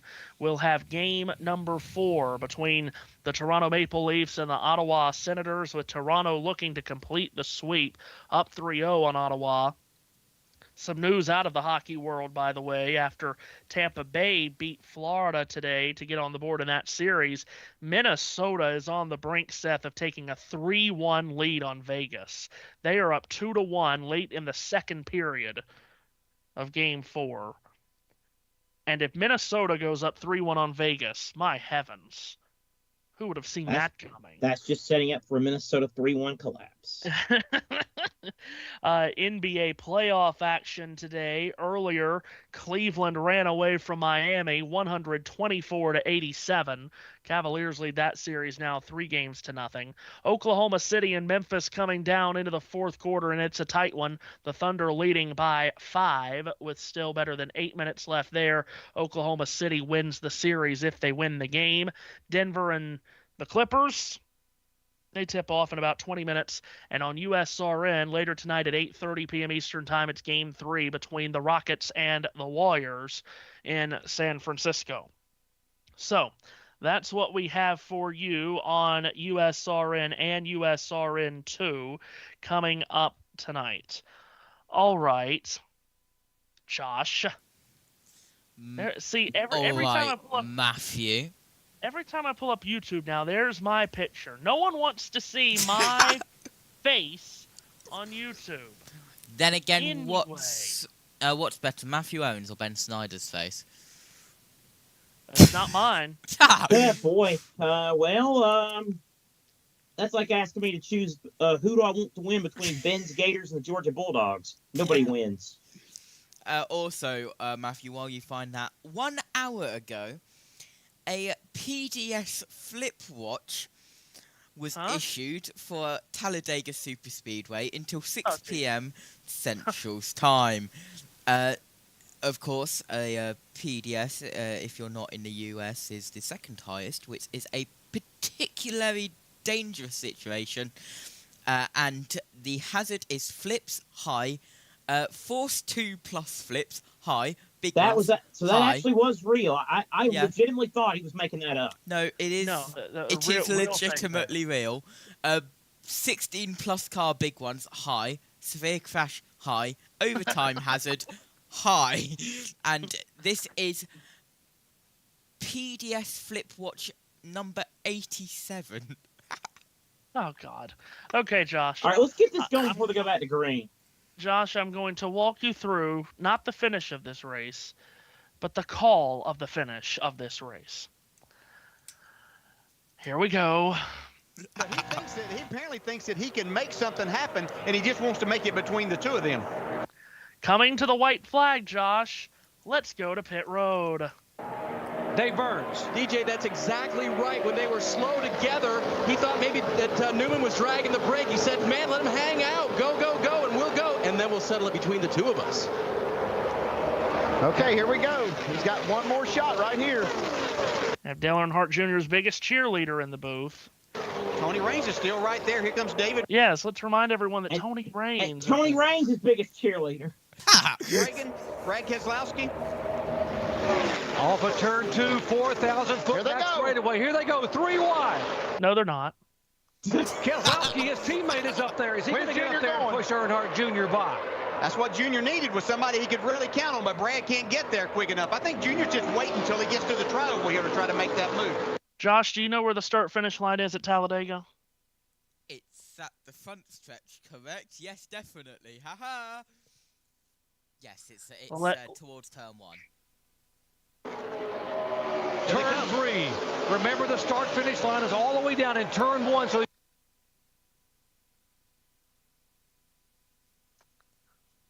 Start-finish line is all the way down in turn 1.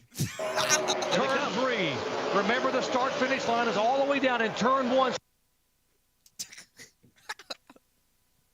But did you that's replay that, or did they say it twice? No, I replayed that because I want to hear the stupidity one more time, because there's another mark at the end of the sentence that might be just even worse. Turn 3. Remember, the start-finish line is all the way down in turn 1. So if you make the pass, you don't want to make it too early. How in the wide world does Jerry Punch believe that if you can make the pass off of turn 4, that it could be deemed as too early? This is not Groundhog's Day. We're getting an early spring. Now we're going to get pure stupidity, Josh, because it's going to be total anarchy. Junior's going to try to pull out on Ryan Newman. He nearly sent Newman into the stratosphere. And Tony Raines, a longtime underdog, is about to get Dale Jarrett leaping out of the God-blessed booth rooting for him. Once you say stratosphere, is it like moon cars? Like it had the option of being that. But anyway, here we go. Here we go. We got to see Junior go here. Oh, here comes Tony Raines to the inside. Dale Jarrett, I think, would have just dove out of the booth with a parachute while lighting himself on fire had Tony Raines won this race. What a sentence.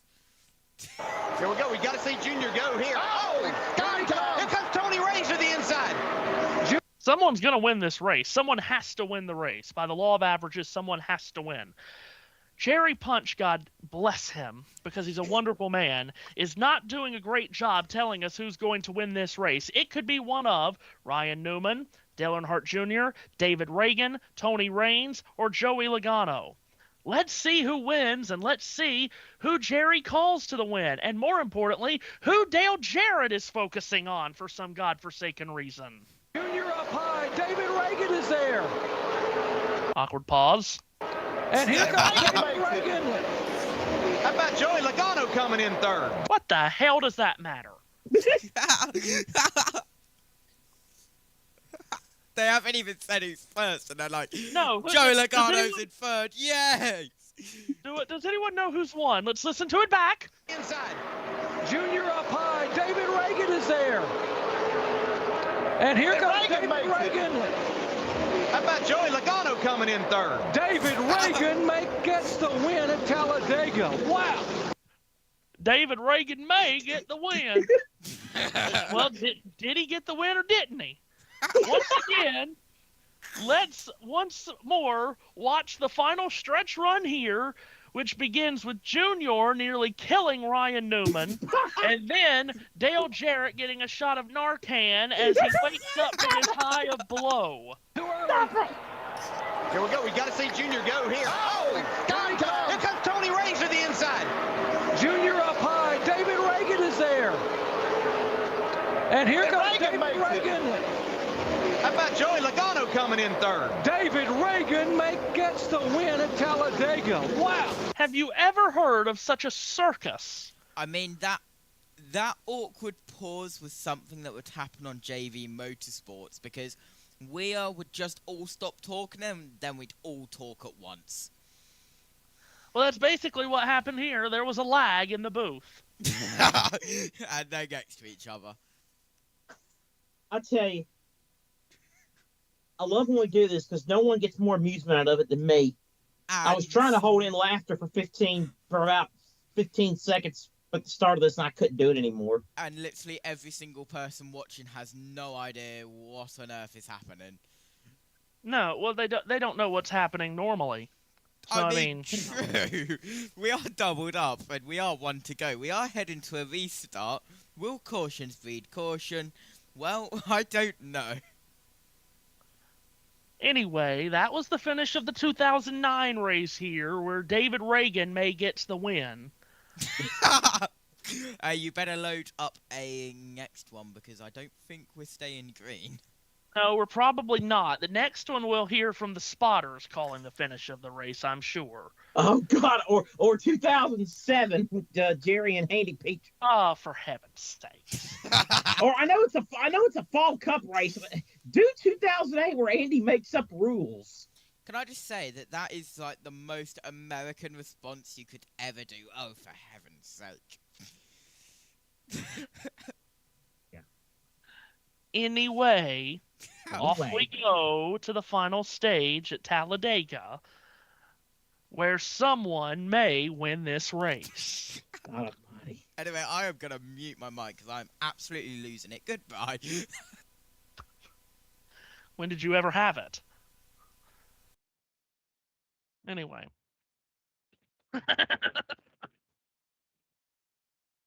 Very good. All right, Brandon Jones and Sheldon Creed on the front row. Is this finally going to be Sheldon Creed's day in the sun in the NASCAR Xfinity Series? He has 14 runner-up finishes without a win. He's the control car on the outside of row 1. Joey Aycock puts the green flag in the air, and we go back racing with 28 laps to go here in Talladega, Alabama. Even start on the front row, nose to nose is Jones and Creed. No man's advantage as they hit turn 1, but now as they race further into the corner, Jones gets a playful shove at the back door from Harrison Burton, and it's Brandon Jones who leads as they sweep out of turn 2. So it's Brandon Jones leading down the back straightaway as they go 3 wide. Or almost, no, they don't go through. Now they go through on Austin Hill on the outside. Meanwhile, Jones cannot stop Sheldon Creed from surging on the outside. Sheldon Creed to the top spot. here at Talladega. He and Jones side by side. Then Harrison Burton and Jesse Love side by side from third on back. It's go time. Sheldon Creed, 0-0 for the Haas factory team, leads the way. Jesse Love, fastest car here, pushes him through the trioval. Creed's across the line as the leader. Now as he races to turn one, he'll slice from top to bottom, cover off the nose of the neon yellow and black Toyota of Brandon Jones, the winner from a couple weeks back in Darlington. That leaves Love to lead the outside with Eric Almirola. So Creed continues to lead. Love in the middle on the outside lane. So Sheldon Creed with the lead. Now Brandon Jones gets shoved by Harrison Burton. Here comes Love on the outside with help from Almirola. Love continuing to lead. Meanwhile, Harrison Burton got a bit squirrely with Nick Sanchez touching him. Sheldon Creed still leads off four. Comes up off that double yellow line just a bit through the trioval. Now he'll come all the way up to the middle to get in front of Jesse Love. Oh, he's leaving the door open for Jesse Love, though. Love wanted to fill the hole to the inside. Creed throws a well-timed blocked. Love peppers the bumper cover of the Ollie's bargain and outlet number 00 to turn one. Now Brandon Jones looks downstairs, side by side for the lead. So Brandon Jones to the inside of Sheldon Creed, and Jesse Love also in there too. Now Carson Quapple and Justin Allgaier form a third lane as Allgaier gave Quapple an almighty push, and Quapple was able to go with it for a little bit. Stalls out now as Creed to the top spot. Jones, though, fights back with a good run on the inside. 3 wide for fourth between Sanchez, Almirola, and Love. Love slipping back just a bit, and the RCR cars have been shuffled out of the lead couple of cars here on this restart. But now Sheldon Creed gets shuffled up off the bottom, and he's going backwards. He fades way high at the start-finish line. Love slices to his inside. Love forges forward to the outside of Almirola, while Sheldon Creed right along the outside wall gets passed by 8, 12, maybe even 15 cars in turn two. You got the fast lane, you got the slow lane. Brandon Jones to the race lead. Indeed, right you are, Josh, as Brandon Jones goes to turn 3 with Harrison Burton up to second. Then Sheldon Creed falls back as Almirola works his way through to the inside of Carson Quapple and Daniel Dye. You just cannot get rid of Jesse Love. Not today, you can't. Not at this racetrack. He once again muscles his way back towards the front as he gets alongside Harrison Burton. They will joust for second. Love now comes up, picks up the draft of Connor Zilich. He's clear of Burton. Now he's alongside Brandon Jones. Jesse Love goes for the lead again. Nick Sanchez comes right up the center to get behind him. Jones will try to fight back on the inside, but probably to no avail. Now, Jesse Love will dictate traffic like he's done all day at the front. Connor Zilich on the outside behind Jesse Love. Brandon Jones on the inside doesn't have enough of a run. Love will take the elevator route to the bottom anyway. Jones second. Now Harrison Burton inside of Connor Zilich for third. 3 wide for fifth between Quapple, Sanchez, and Daniel Dye. So you've got Jesse Love back to the front of this field. Can anyone shake him from the lead yet again? Still plenty of time to try to do it. Love's across the line with 23 laps to go, and that's a long time for a lot of things to happen at Talladega. This is the highest up we've seen Connor Zilich today, and speaking of high, he's about as high on the racetrack as you can be as he tries to take second from Brandon Jones. Don't look now, but don't rule Jeb Burton out of this quite yet. He is in group. And Sheldon Creed trying to come back. He's got his teammate behind him in the form of Sam Mayer. Jesse Love, though, still leads the race. The pack now motors into the number 3 corner. As it is Love lead. Brandon Jones in second with Harrison Burton behind him. Harrison Burton, of course, we talk about the win he got at Daytona in the Cup Series just a handful of months ago. He knows how to win on one of these super speedways, but not quite in this kind of car. Jesse Love jumps from the bottom to the top, covers off Connor Zilich. Zilich stands his ground, goes way up the banking in turn 1, puts Love in the center. Brandon Jones down the inside. Love with no help. New leader at Talladega. Brandon Jones the lead, but you got the 3 junior motorsports cars up there. Zilich And then you've got Quapple and Allgaier. Here comes Connor Zilisch on the outside with a push from Carson Quapple. And the road ace, Zilisch, is going to for long. Jones fights right back on the inside with Harrison Burton behind him. The pack steams out of turn 4 yet again. And Jesse Love hasn't fallen too far back. He got picked up in the middle lane by Nick Sanchez and Eric Almirola. You just can't get rid of this two-car. Two-car is going to have a mechanical failure or be hauled back behind the wall for him not to be a contender to win this race. They stack it up 3 wide again in the middle of turns 1 and 2. Connor Zilisch shows the way. They exit the corner and once again head down the back straightaway with Zilisch leading, his teammates in line behind. And now here is Zilisch on the high side. Quapple now in second. Zilisch now takes the elevator route. He goes to that quote-unquote middle lane. Quapple trying to form a run on the outside. Jones back to the inside. Zilisch throws a block in front of his teammate, and he keeps it away. But Brandon Jones and Jesse Love both are fighting hard on the inside. Lap car coming up for these leaders to have to negotiate their way around. Carson Quaffle lags back off the bumper of his teammate Zilisch, gets pushed along in the tri-oval by Allgaier. Will Quaffle try to peek out and make a pass? No, not yet. He'll stay behind his teammate Zilisch with now 20 laps to go. Love takes it to the bottom of turn 1. They're going to have to get around the Josh Williams automobile well off the pace, and this is how the last wreck started. They'll go to the outside. Williams will try to give way as best he can on the inside. Zilisch continues to show the way. The God-blessed leaderboard means I can't see Zilich's car. Now I see it. Thank you, camera operator. Quapple to second. Allgaier third. Here's Austin Hill inside of Allgaier. And he's going to slide, and I bet you he's slide in front of Jesse Love. Yep. Couldn't see that coming, could you? The Childress duo back in the hunt. JT, what do you got? 18 done engine swallage. Sawallich done for the day. Austin Hill on the bottom, far from finished. He's got his teammate Jesse Love now behind him. The RCR Chevrolets look to make their way back to the front of the field. Where has Blaine Perkins come from? He's the 4th car off the outside line. He crossed the line last time by Seth in 6th position. We told you that anybody has a shot to win or run well at Talladega. We mean anybody. Blaine Perkins into the mixer. Connor Zilisch on the high side of the racetrack has the lead. Now he goes back to the bottom of the racetrack.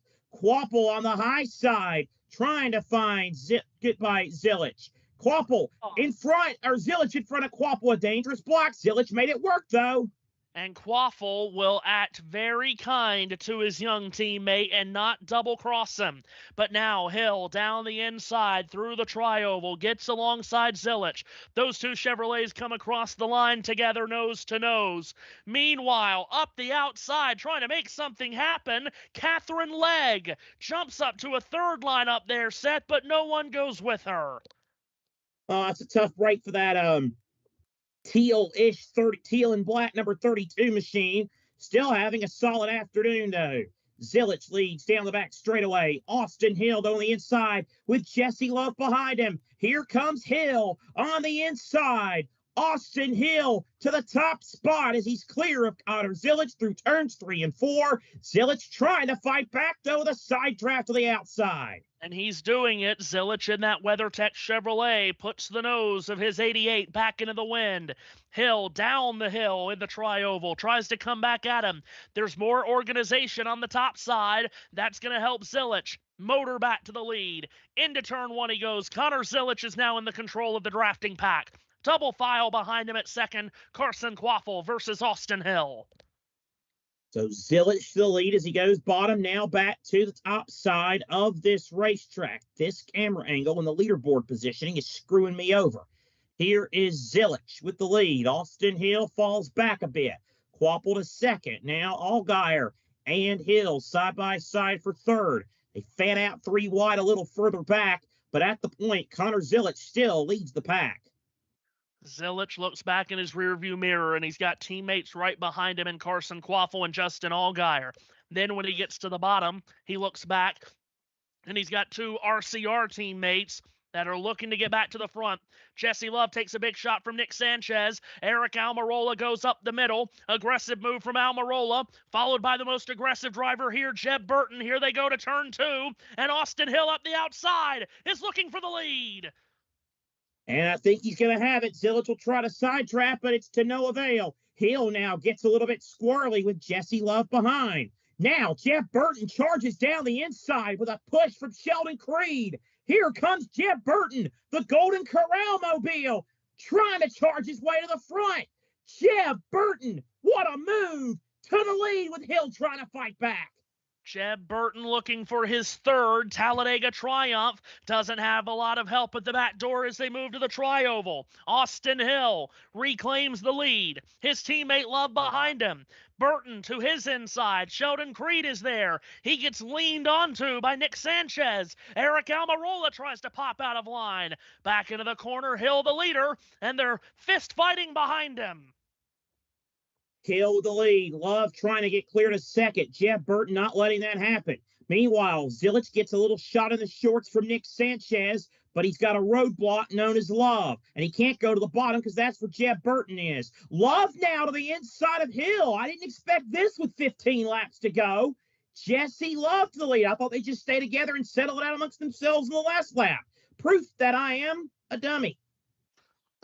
Here is Love jousting with his teammate Hill for the lead. Chevrolet's behind the first two Chevys, Zilich and Burton. Then Creed and a Ford across the line. The RCR Chevrolets really can't tell them apart. Hill was in front by 2/1000ths of a second. They jostle back to turns 1 and 2. Richard Childress racing at the front, trying to control the pack and get another super speedway win. They're 2 for 2 to start this Xfinity Series campaign. Run 1-2 right now. Zilich. And then you've got Sanchez and Burton. Hill gets a big push from Connor Zilich, and he'll go to the lead. Hill to the lead. Zilich now to second. Love trying to go back up, but that allowed the inside for Jeb Burton. But Love is going to slide back in front of him. Hill and Love, 1-2 again. Will there be anyone deeper in the pack to be able to come out and make a move and upset the apple cart here? Because these Childress cars, we know how strong they've been all day, how strong they always are on these tracks. Jeb Burton has had a very good car all day. Connor Zilich and Nick Sanchez have gradually worked their way to the front. Who else is going to throw a joker into this pile of cards, Seth? It might be Dean Thompson, who's closing in further back. I'll tell you what, if you don't want the RCR cars to win, someone needs to get trouble. Back straight away. Brandon Jones, Eric Almirola spinning down the inside. Leg is going to nail the inside wall passenger side. Hood flies up on Almirola's car. Brandon Jones has severe damage too. 3 cars involved in an incident on the back straightaway. Eric Almirola, Brandon Jones, and Catherine Legg crash on the back straightaway, and the caution is out. And everyone take a deep breath and hunker down, because it was Catherine Legg who turned the first car, Eric Almirola, out of the pack and into the wall. And that will surely create plenty of discourse throughout the rest of the weekend and into next week. Jeffrey Earnhardt was also collected. Heavy damage to the right front of his car 24. I think it should probably be illegal for an Earnhardt to drive that number, but I'll carry forward. Eric Almirola all torn up. The hood has been sheared off the car and now is basically up against the windshield. Eric can barely see to get to pit road. Seth Eves had the call of it. It was off the bumper of Catherine Legg, Seth, but it was Eric Almirola who changed lanes, and it was really Eric that started the crash. Yeah, he changed lanes, came across the nose of Catherine Legg, and Brandon Jones got about 2 wheels up in the air. So I can't believe he didn't go over.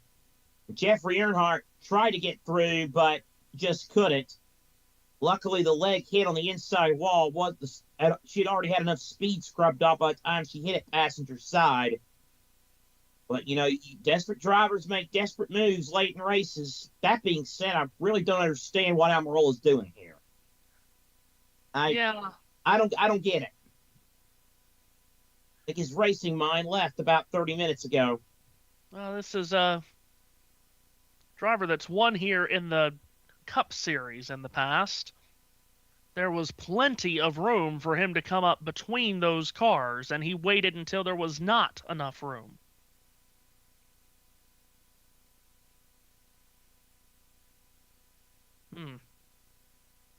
He's trying to get between Blaine Perkins and Catherine Legg here, and there's a hole to get in.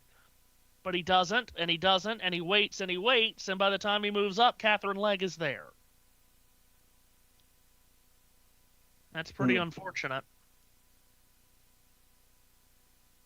And no blame to go to Catherine Legg right there. JT? Catherine Legg turns car.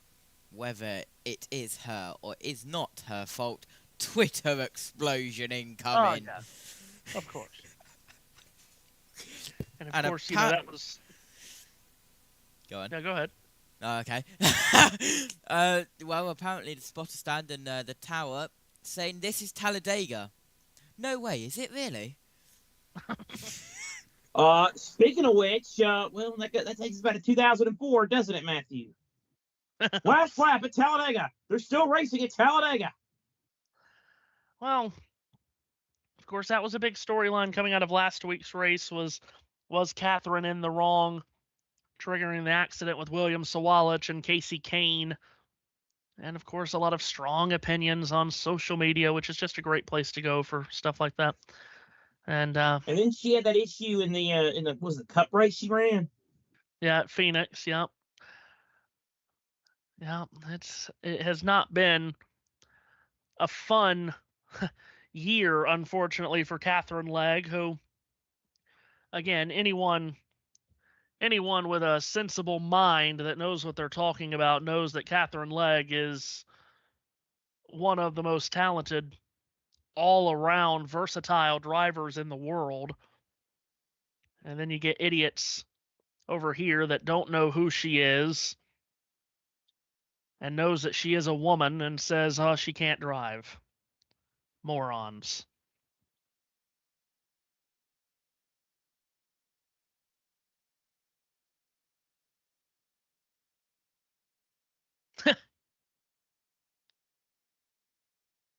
Nineteen spotted Almirola. I apologize, but I'm telling you, when I called clear, you were. Well, yeah, he was. He took an age to try to fill that gap. Cup Series race winner, Eric Almirola. Come on.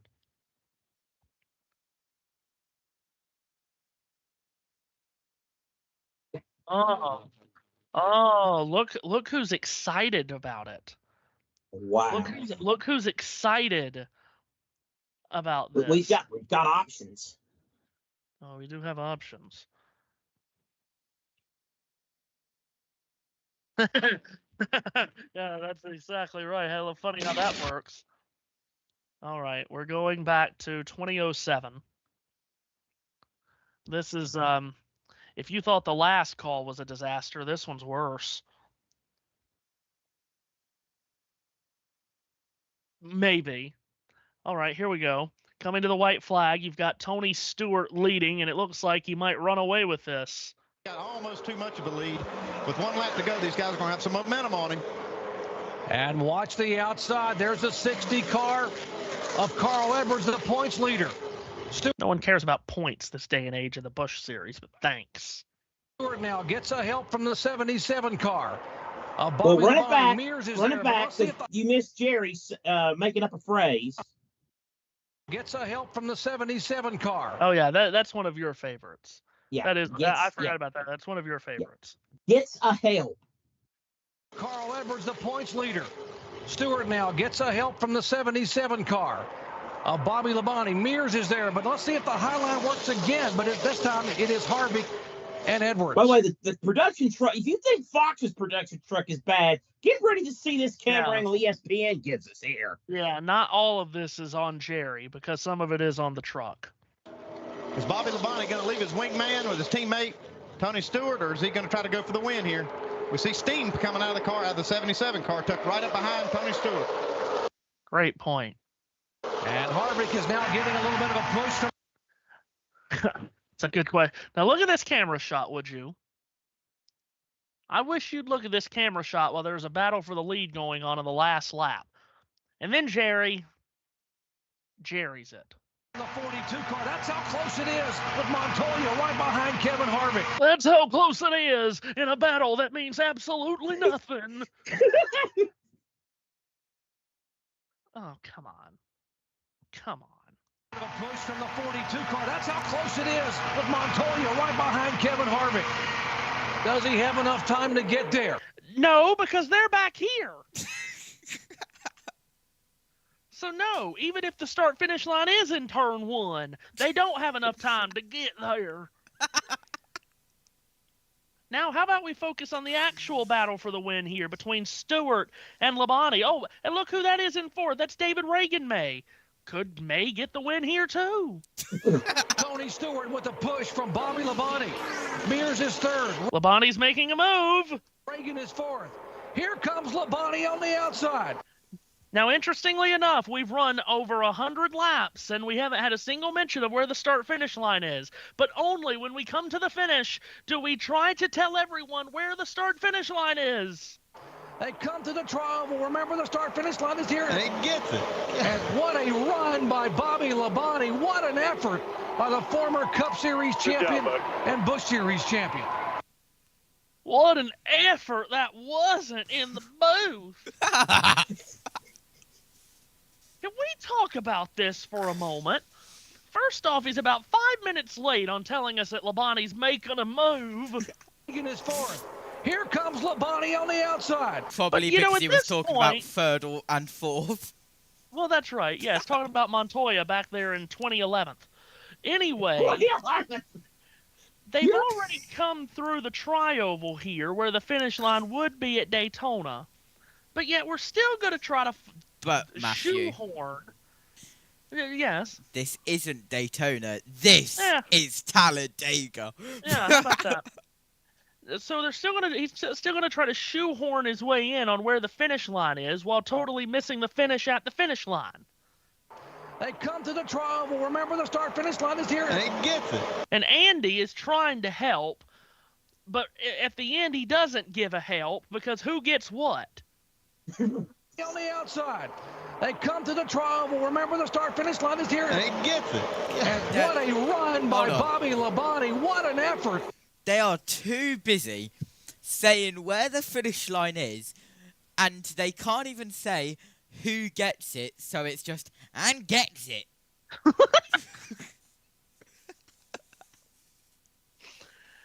I need that time mark. Ah. Need that time mark. Very good. I got the time mark. Anyway, I am interested in what you have in your top right. 10 minutes of Lee Diffie NASCAR commentary from a year ago. It's a wonderful video. It is. Anyway, that was what happened in 2007. It is hard to imagine that was almost 20 years ago. Real quick, Matthew. I know this is the spring Xfinity race, but if we get another caution, a fall cup race where Andy makes up rules, please. Oh dear. Oh Lord have mercy! And I once can't again- believe. And you think Jerry had no control over a booth in those two we just showed you? Until we get to this one. We have Eric Almirola, real quick. Frustration from you and your team and the communication there, kind of what happened, and take us through that. The middle lane was just kind of fizzling out there, and I crashed myself, I guess. I had a quick hole, I guess, and he said clear, and I moved, and I don't know, maybe I wasn't clear, but obviously wasn't clear because I crashed. So Catherine didn't do anything wrong. She was right where she needed to be. Easy, and Matthew. I just turned across her nose. So hate it that it took us out of the race, and just happy to have Young Life on the car and everybody here that supports them, and wish we could have had a better run for them, but we'll watch the end and see who wins. Thanks. We're not We going can't this wait time, to by watch the the way. end. You were okay. clear, but you took 3 to 5 business days to respond. You didn't go first class, you went 3 to second 5 class. business. Whoa!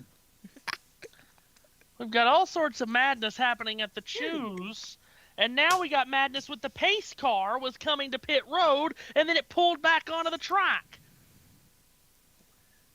It didn't So as they crash. So as the pace car comes through the tri-oval, the checkered is waving. Remember, the start-finish line is here, and the Mustang gets it. Stop it. A big hunk of debris on the back straightaway. How in the hell did they miss that? They could have spotted that earlier. Come on, NASCAR. Should have gone to Specsavers. They spotted that from the NASA space station. Somebody call NASA.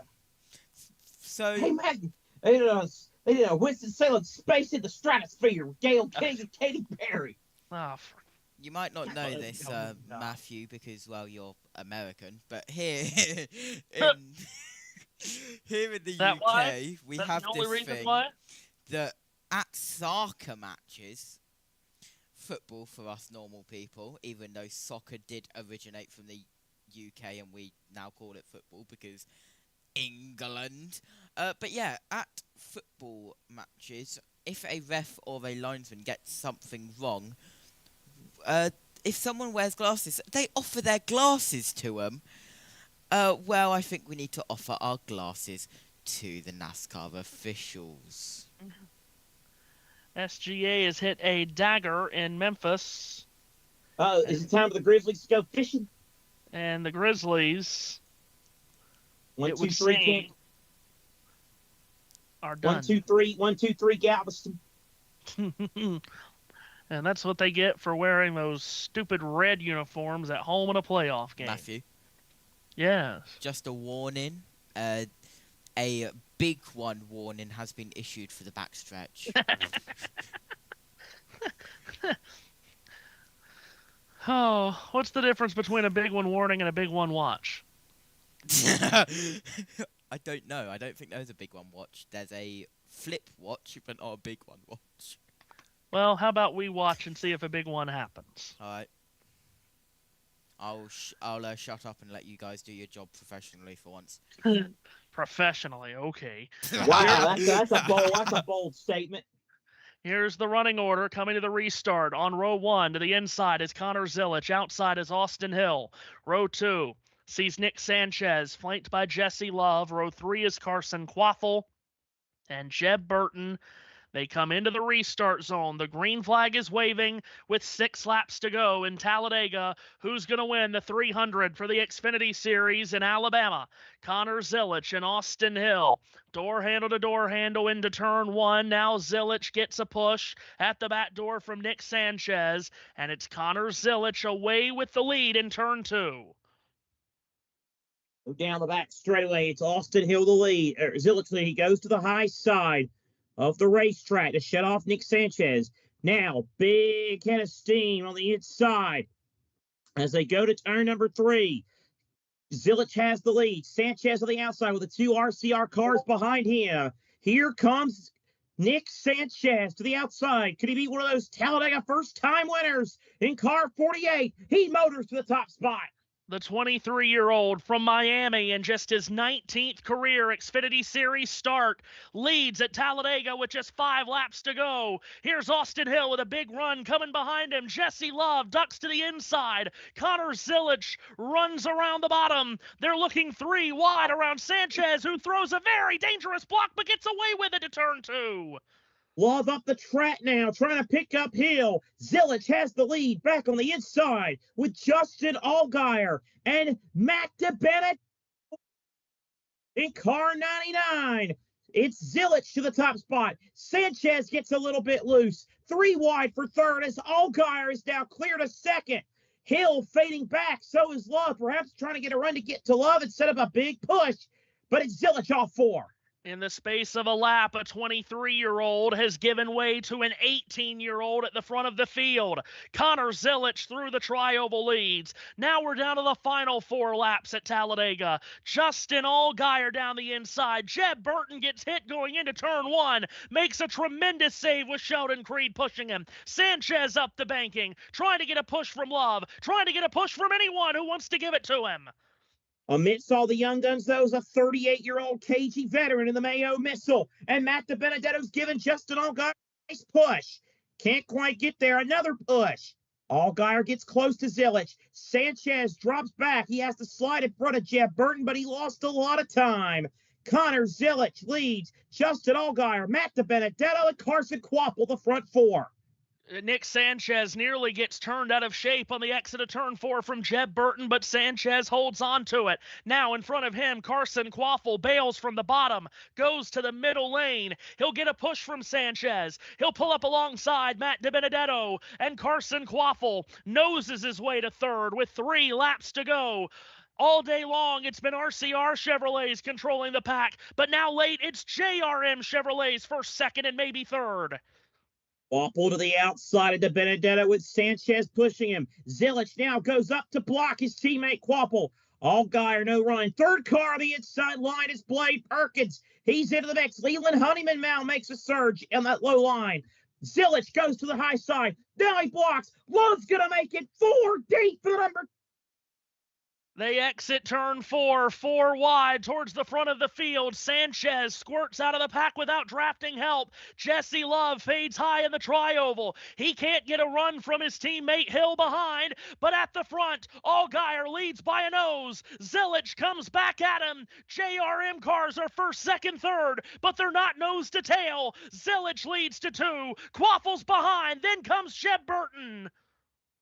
Down the back straightaway. Now Jeb Burton goes to the high side, trying to form a run. So does Kvapil. Zilich goes high to shut off that advance. Does Allgaier have enough of a head of steam in the middle? Burton to the middle lane. Kvapil blocks. Carson Kvapil, Jeb Burton trying to make a move. Kvapil high. Zilich shuts him off. Allgaier on the bottom. Jesse Love. Jesse, there's a wall there, my friend. 4 wide for second again. Zilich leads. Coming to the bell line.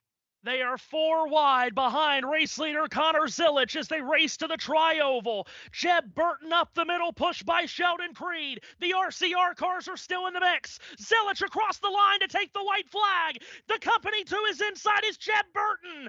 Burton wedges his way underneath Zilich. Side by side for the lead. They go into turns 1 and 2. 2 by 2 for the lead. 3 wide further back. They're off the second corner. Zilich leads. Now that middle lane goes backwards. Sheldon Creed, a stopper in the bottle. Now Love goes inside. Zilich gets at top speed. Caution is out. And we do not know who had. It was either Jesse Love, Jeb Burton, or Austin Hill. Connor Zilich went for a block. He came across the bumper of Jesse Love. He paid a price and head on into the inside retaining wall he went.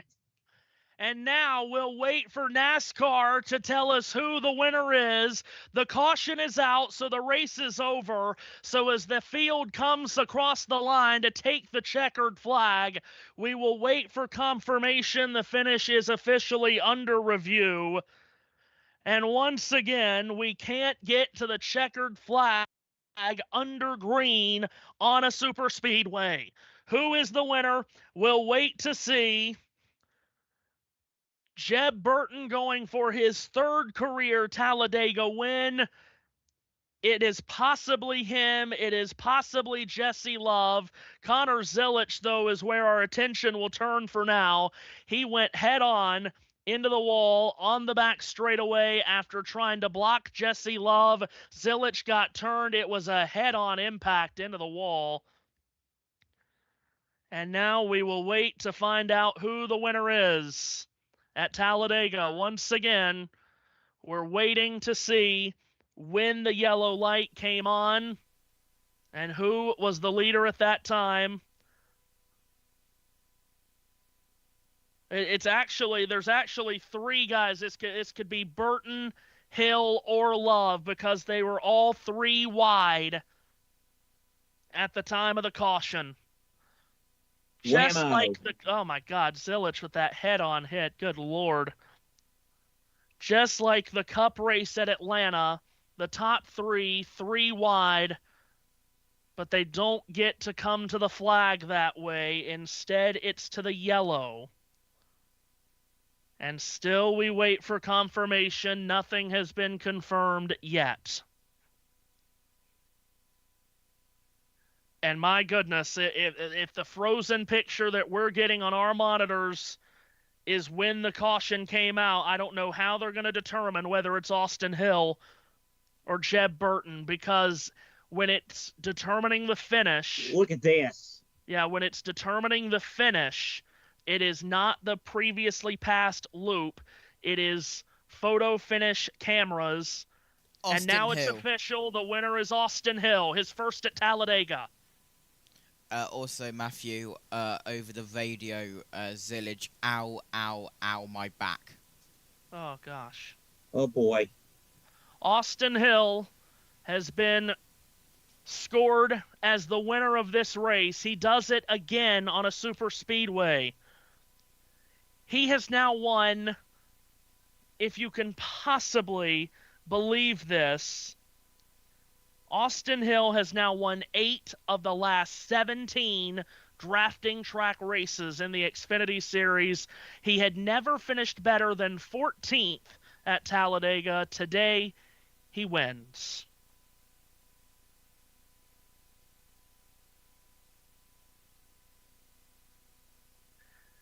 It's his 3rd win of the season. He has been the survivor of the chaos in all 3 of his wins this year. Remember at Atlanta, they were wadding it up behind him, coming to the checkered flag. He won that race. He got through the stupidity at Martinsville on the last lap. And now today, through more last lap chaos, Austin Hill wins at Talladega.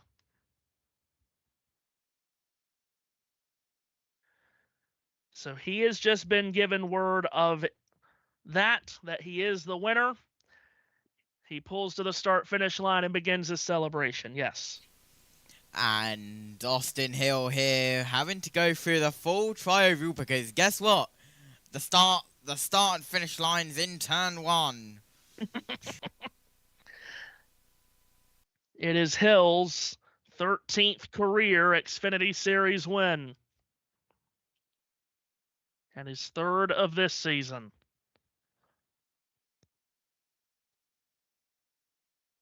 And hopefully Connor Zilic is okay on the backstretch.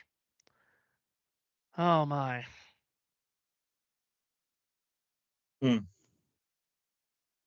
Jeb Burton has climbed out of his car, Well, so dejected. I guess it's only fitting the 3 most aggressive drivers and the 3 best at dictating traffic finished 1, 2, 3.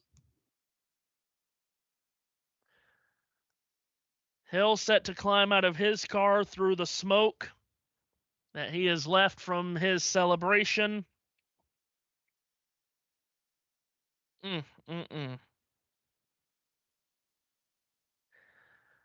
Action-packed race from the very start, and it gave us an extremely fun race. It's a shame that it had to end the way it did, and that once again we can't get to the checkered flag, to the end of one of these things. And the conversation's going to start, why did they have to throw the caution? Well, it was a head-on, enormously hard, high-speed impact for Connor Zilic. They had to get safety vehicles to him ASAP. Hill climbs out of his car, stands on the door, and Dylan Welch of the CW is down there to talk to him. Hill. Well, and I know how bad he wanted to get this one at Talladega. Wins at Daytona, wins at Atlanta, and this was the one that eluded him. Hey, finally, Talladega. Walk us through just the last couple of laps and how you got ultimately back to the front of the field and how you got it done. Yeah, our Bennett Chevrolet was as fast as Xfinity Mobile all day. Man, we really had to work for that one. It just seemed like, our car was really good. Everybody at RCR, ECR engines are, bad to the bone like always. But yeah, we had to work for it. I thought the 2 was really good. When we got the push from the 2 getting into 1, and I was behind the 48, I kind of shaded a little left, like I was going to go to the inside. And the 2 got there, and he got inside of me, and I'm like, man, that was a bad mistake on my part. I should have covered that run that he had, and didn't cover it. So I thought that we were done, and I just locked in and started pushing the heck out of the 2 car. Me and my teammate Jesse, we worked really well together all day for the most part. So I was pushing him as hard as I possibly could on the top. I knew he was going to have a really good run down the backstretch, and I figured he was going to go left and try to get to the bottom. And when he went left to go to the bottom, I knew I still had help out back, so I was just trying to keep my help out back. I see him spin to the inside, and I'm like looking left and like looking at the light, and I couldn't tell. I knew that it was either me or the 27. So, man, to win them, any way that you win them is always great. And to finally conquer Talladega, that's something I've been wanting to do for a really long time. I was going to say, is that a weight that really was weighing on you, one just for personal reasons, or one that you just really wanted to win? I mean, I just really wanted to win it. Like, I just, you know, we've won at all these other super speedways, and to finally get it done at all the different speedways we go to, the super speedways we go to, it just goes to show this 21 team can win at any of them, and we're really good at this style of racing. And I got to give a huge shout out to my spotter, Derek Nealon. Without him, I can't do half the stuff I do inside this race car. So I'm going to give it up to him today. He worked extremely hard up on top of that roof, and we're going to celebrate this one. They were fun to listen to today for sure. The undisputed now king of super speedways in the Xfinity Series, Austin Hill. Kim. Dylan, on the flip side of that coin, the utter disappointment and frustration from Jeb Burton having come up just one spot short. Take me through that last lap, through the caution flying. What was going through your head in that moment?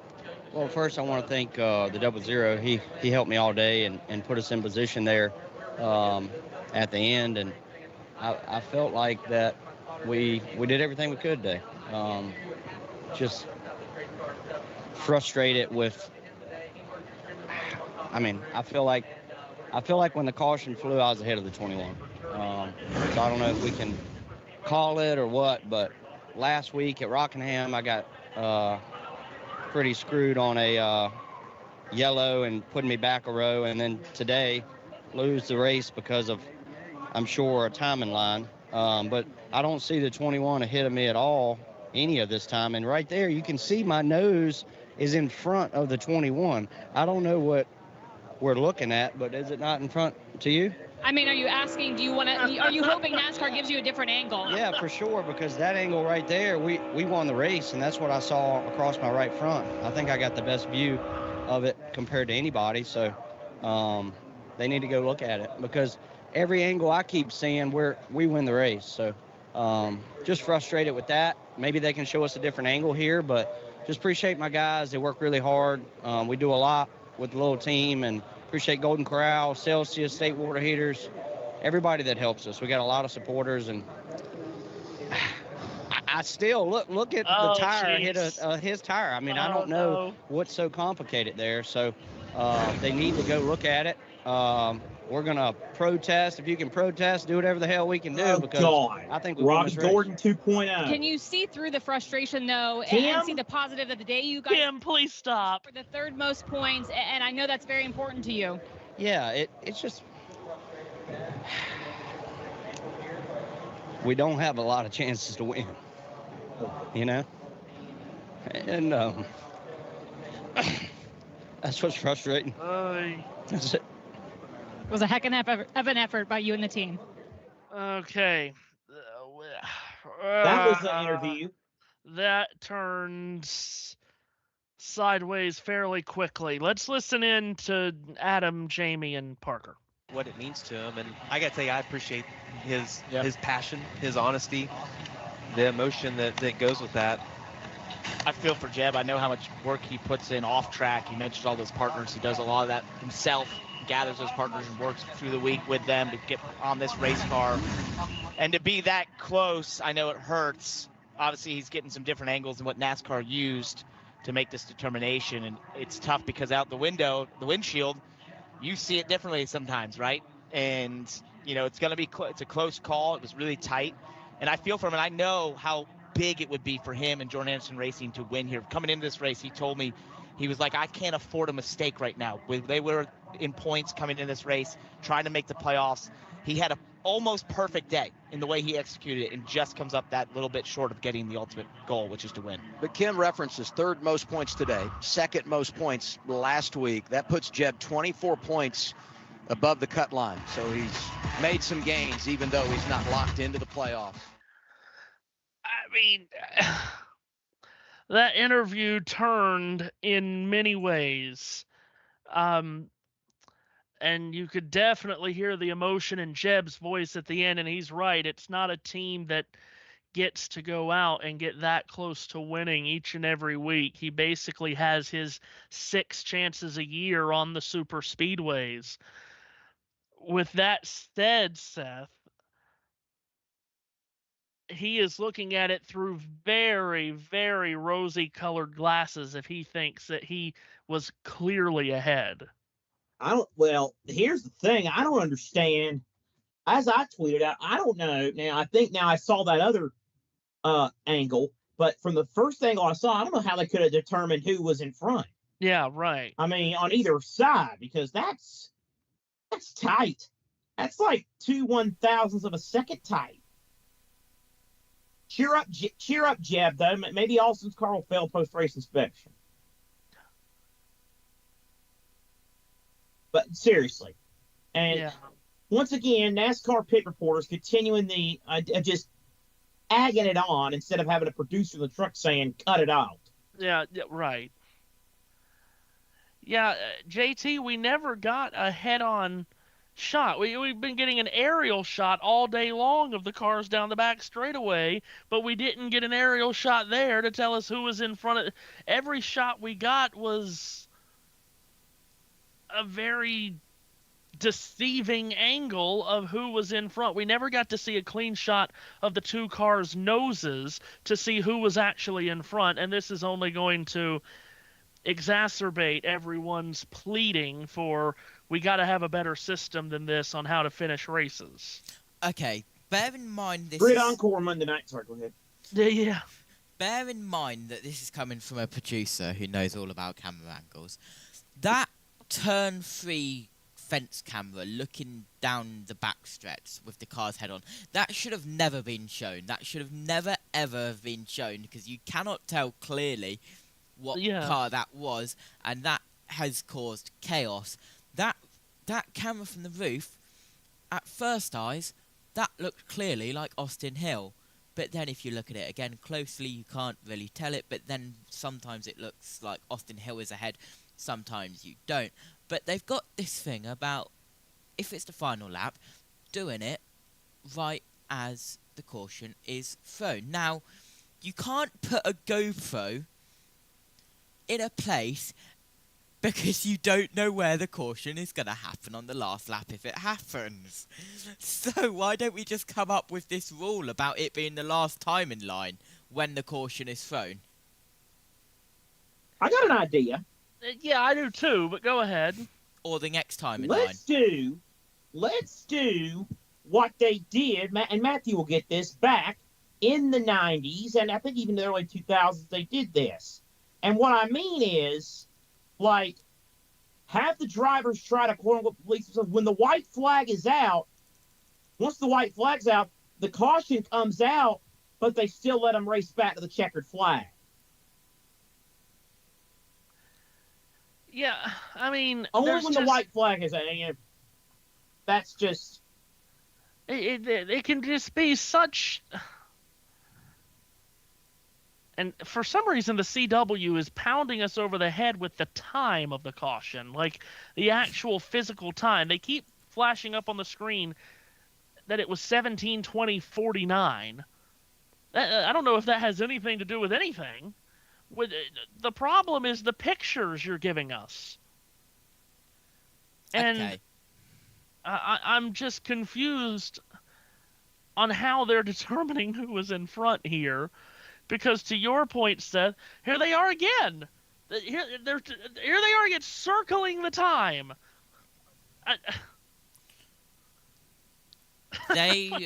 That bottom right one, I don't know why they're using that one. You cannot tell a thing from that one. I'm not sure you can tell much of anything from the other two. Okay. No. So, a way they should possibly redo this, just put a tiny, cheap GoPro on the side of each car. Why are we looking full speed on this one? You can't see a thing. Hold on, actually, yes, you can. I don't know. Again, where's the aerial shot? Where's the aerial shot that we've been getting all day? So, again, there's so many people and there's so many thoughts. Seth, you are far from the only one that shares that thought of when it's the last lap you race back to the checkered flag. I've got Then an of idea. course you have people that say, well, we have to get safety equipment rolling in case there is injury. So here's basically what I say, and I think you might have to overhaul the entire overtime rule, because at the end of the day, what we don't want is finishes under caution, especially when it's the possibility of having an exciting close finish like we could have just gotten there. I believe, and I know there are people that just are going to hate this, I believe no matter you run overtime as many times as you need to run overtime until the leader comes to the checkered flag while under green receiving the checkered flag. Whether you've taken, we've got this rule that we kind of live and die by of once the white flag is out, the next flag ends the race. We could just scrub that rule completely out. We could just take an eraser, or we can take a pen and we can cross straight through that rule and just run as many times as you need to get to the checkered flag. Might be a good idea to go down to Jesse Love, because he said, I wrecked my best friend, so that's... And then I was able to get Austin connected to me, and he was able to give me some good push down the backstretch for a few laps, and we were able to start rolling again. So, yeah, definitely, tough how that ended. I hope my friend's okay. I'm not going to comment on what I thought happened there yet. I haven't really gotten to digest it, but I just want to go check on him and make sure he's all right. It looked like a really hard hit, and he ain't really taken many hard hits yet outside of Millbridge. So, yeah, regardless, I thought that our car was a fast Xfinity Mobile Day, ECR, CT Springs, all those guys did a phenomenal job. My spotter, Brandon Benesh, killed it. My pit crew balled out. Everybody did, such a good job. So, yeah, just proud of the effort. I thought I ran my best speedway race to date today, and kept ourselves in the hunt all day. It was really aggressive. We've been kind of, having a new mantra on our team, and I feel like today was another step in that right direction. So looking forward to the next time we can come back here. I love this racetrack, and looking forward to next week. You called it your best super speedway race. We know you know how to race these races. At one point, I heard you tell your team on the radio, I'm trying some stuff here. How much were you able to add to your notebook at these style tracks? A lot. I made a big, change after Atlanta and Daytona about, my car is so fast out front, and that's great, but it's also really fast in the pack, and people are having a hard time, getting to my back bumper. So I just found a way to really start lifting and creating bigger runs and using more brake and just finding ways to create the runs when I'm in the pack big enough to, punch through the bubble of the car ahead of me. And done a lot of studying about it, and it finally clicked for me today about halfway through stage 2. So congrats to my teammate, the 21 team. They did a phenomenal job, just like we do every week. And I'm just glad that, RCR is back in victory lane for kind of the second week in a row. 50 laps led by Jesse Love here this afternoon. Dylan. Justin Allgaier finishes in the 4th spot. A lot of decisions to be made on those closing laps. How did they all kind of unfold from your seat? Not great. I'm going to be honest with you. I'm upset at myself. I had an opportunity there with the one. We restarted kind of 3 JBMotorsports Chevys right there in a row on that restart, and I really just needed help behind all day, and Matt D was pushing really well, and I was trying to stay connected with him, and unfortunately we got disconnected from the one, and they ended up in the middle, and it's frustrating as a driver, especially as somebody that's been around our team for a long time. I hate that transpired. So I'm frustrated, and then with obviously Connor getting wrecked on the backstretch, and we've been standing out here trying to get make sure he's okay. That's first and foremost, and anytime you have a crash like that, it's a big one, especially here at Talladega. So I'm proud of our team, to come out of here 4th. It was a good solid day. Our Hellman Chevy wasn't quite as good as we wanted to be, but the team, they put a lot of effort into this weekend, and I feel like we qualified better, and we're going to have to go back and figure out what we got to do to race a little bit better. But again, I'm proud of our team, proud of the effort. Just aggravated the driver a little bit for making some decisions. Well, and it did. Justin Allgaier, defending champion, unable to get that first Talladega win. We don't have a lot of time to spare here as we draw close to hockey here on USRN2 in about 15 minutes. Then a quick turnaround as we have NBA playoff action on USRN at 8:30. And guess what? Your 2 favorite chuckleheads are going to be together for that, too. Oh, Matthew. Connor Zilisch did climb out of his car, by the way. I think that's what everybody is kind of waiting for because it wasn't made obvious by the TV broadcast. Connor Zilisch did climb out of his car. So, JT, that's terrific news.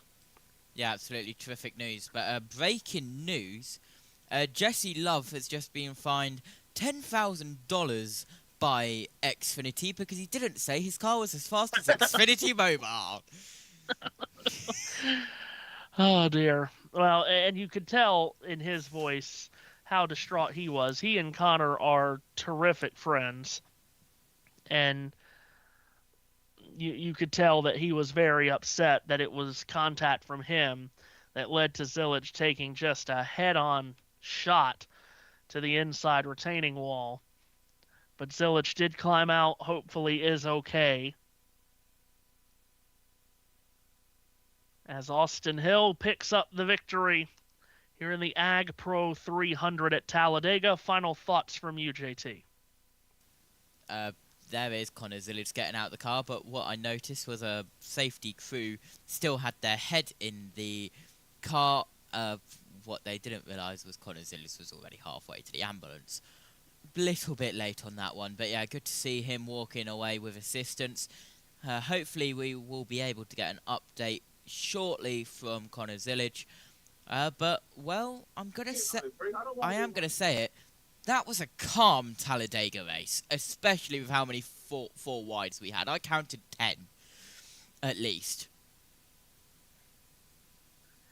Yeah, it was a really good race. I think it's what everyone wants super speedway racing to be, to have the ability to maneuver cars around from lane to lane. We're going to see a totally different race tomorrow, of course, with the Cup car that drives so different on these drafting tracks than the Xfinity car does. Seth, what's your final thoughts here? Yeah, just a typical Talladega race. Some surprises at the end of the day, and some guys that were trying to be up there, and then kind of use the old Gary Lineker football term about the Germans. You run 118, 119 subs-laps in an Xfinity Series drafting track race. Cars go 3 wide, a few cars crashes, and Austin Hill wins. Right. I mean, that's pretty much, but in all seriousness, it was a truly great day. I see Anthony knows. Can't be right. Hold up. I guess it is. We're going to do a full field rundown because, boy, a lot there. Some surprising names in that top 10. And what we are seeing is that the margin between Hill and Burton at the time of caution was 1/1000th of a second. That will not be the official margin of victory. The official margin of victory will come as under caution.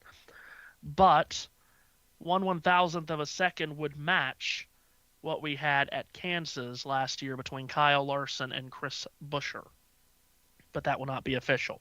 Here is how they finished today in the Ag Pro 300. Austin Hill started second and finished first for his first career Talladega win. Jeb Burton was second. Jesse Love finished third. Justin Allgaier came home fourth. Fifth was Matt DiBenedetto.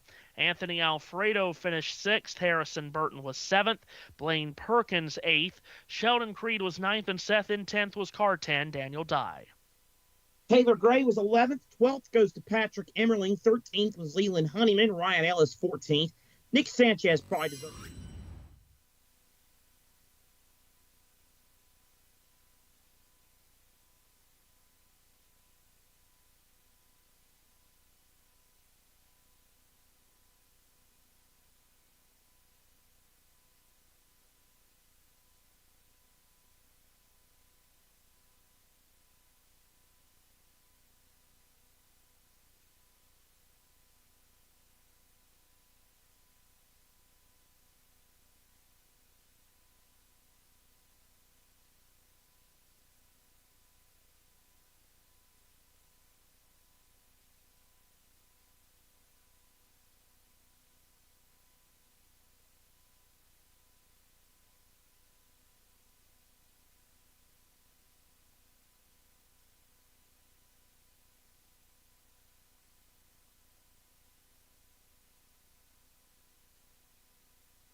Yeah. And the truck finish at Atlanta has been the only race which has actually finished on the checkered and stayed the same. That's from Eric Eastep, because every has either been cautions or failing tech and other stuff. Of course, the Daytona Cup one, there was a huge wreck, and it was Byron who survived.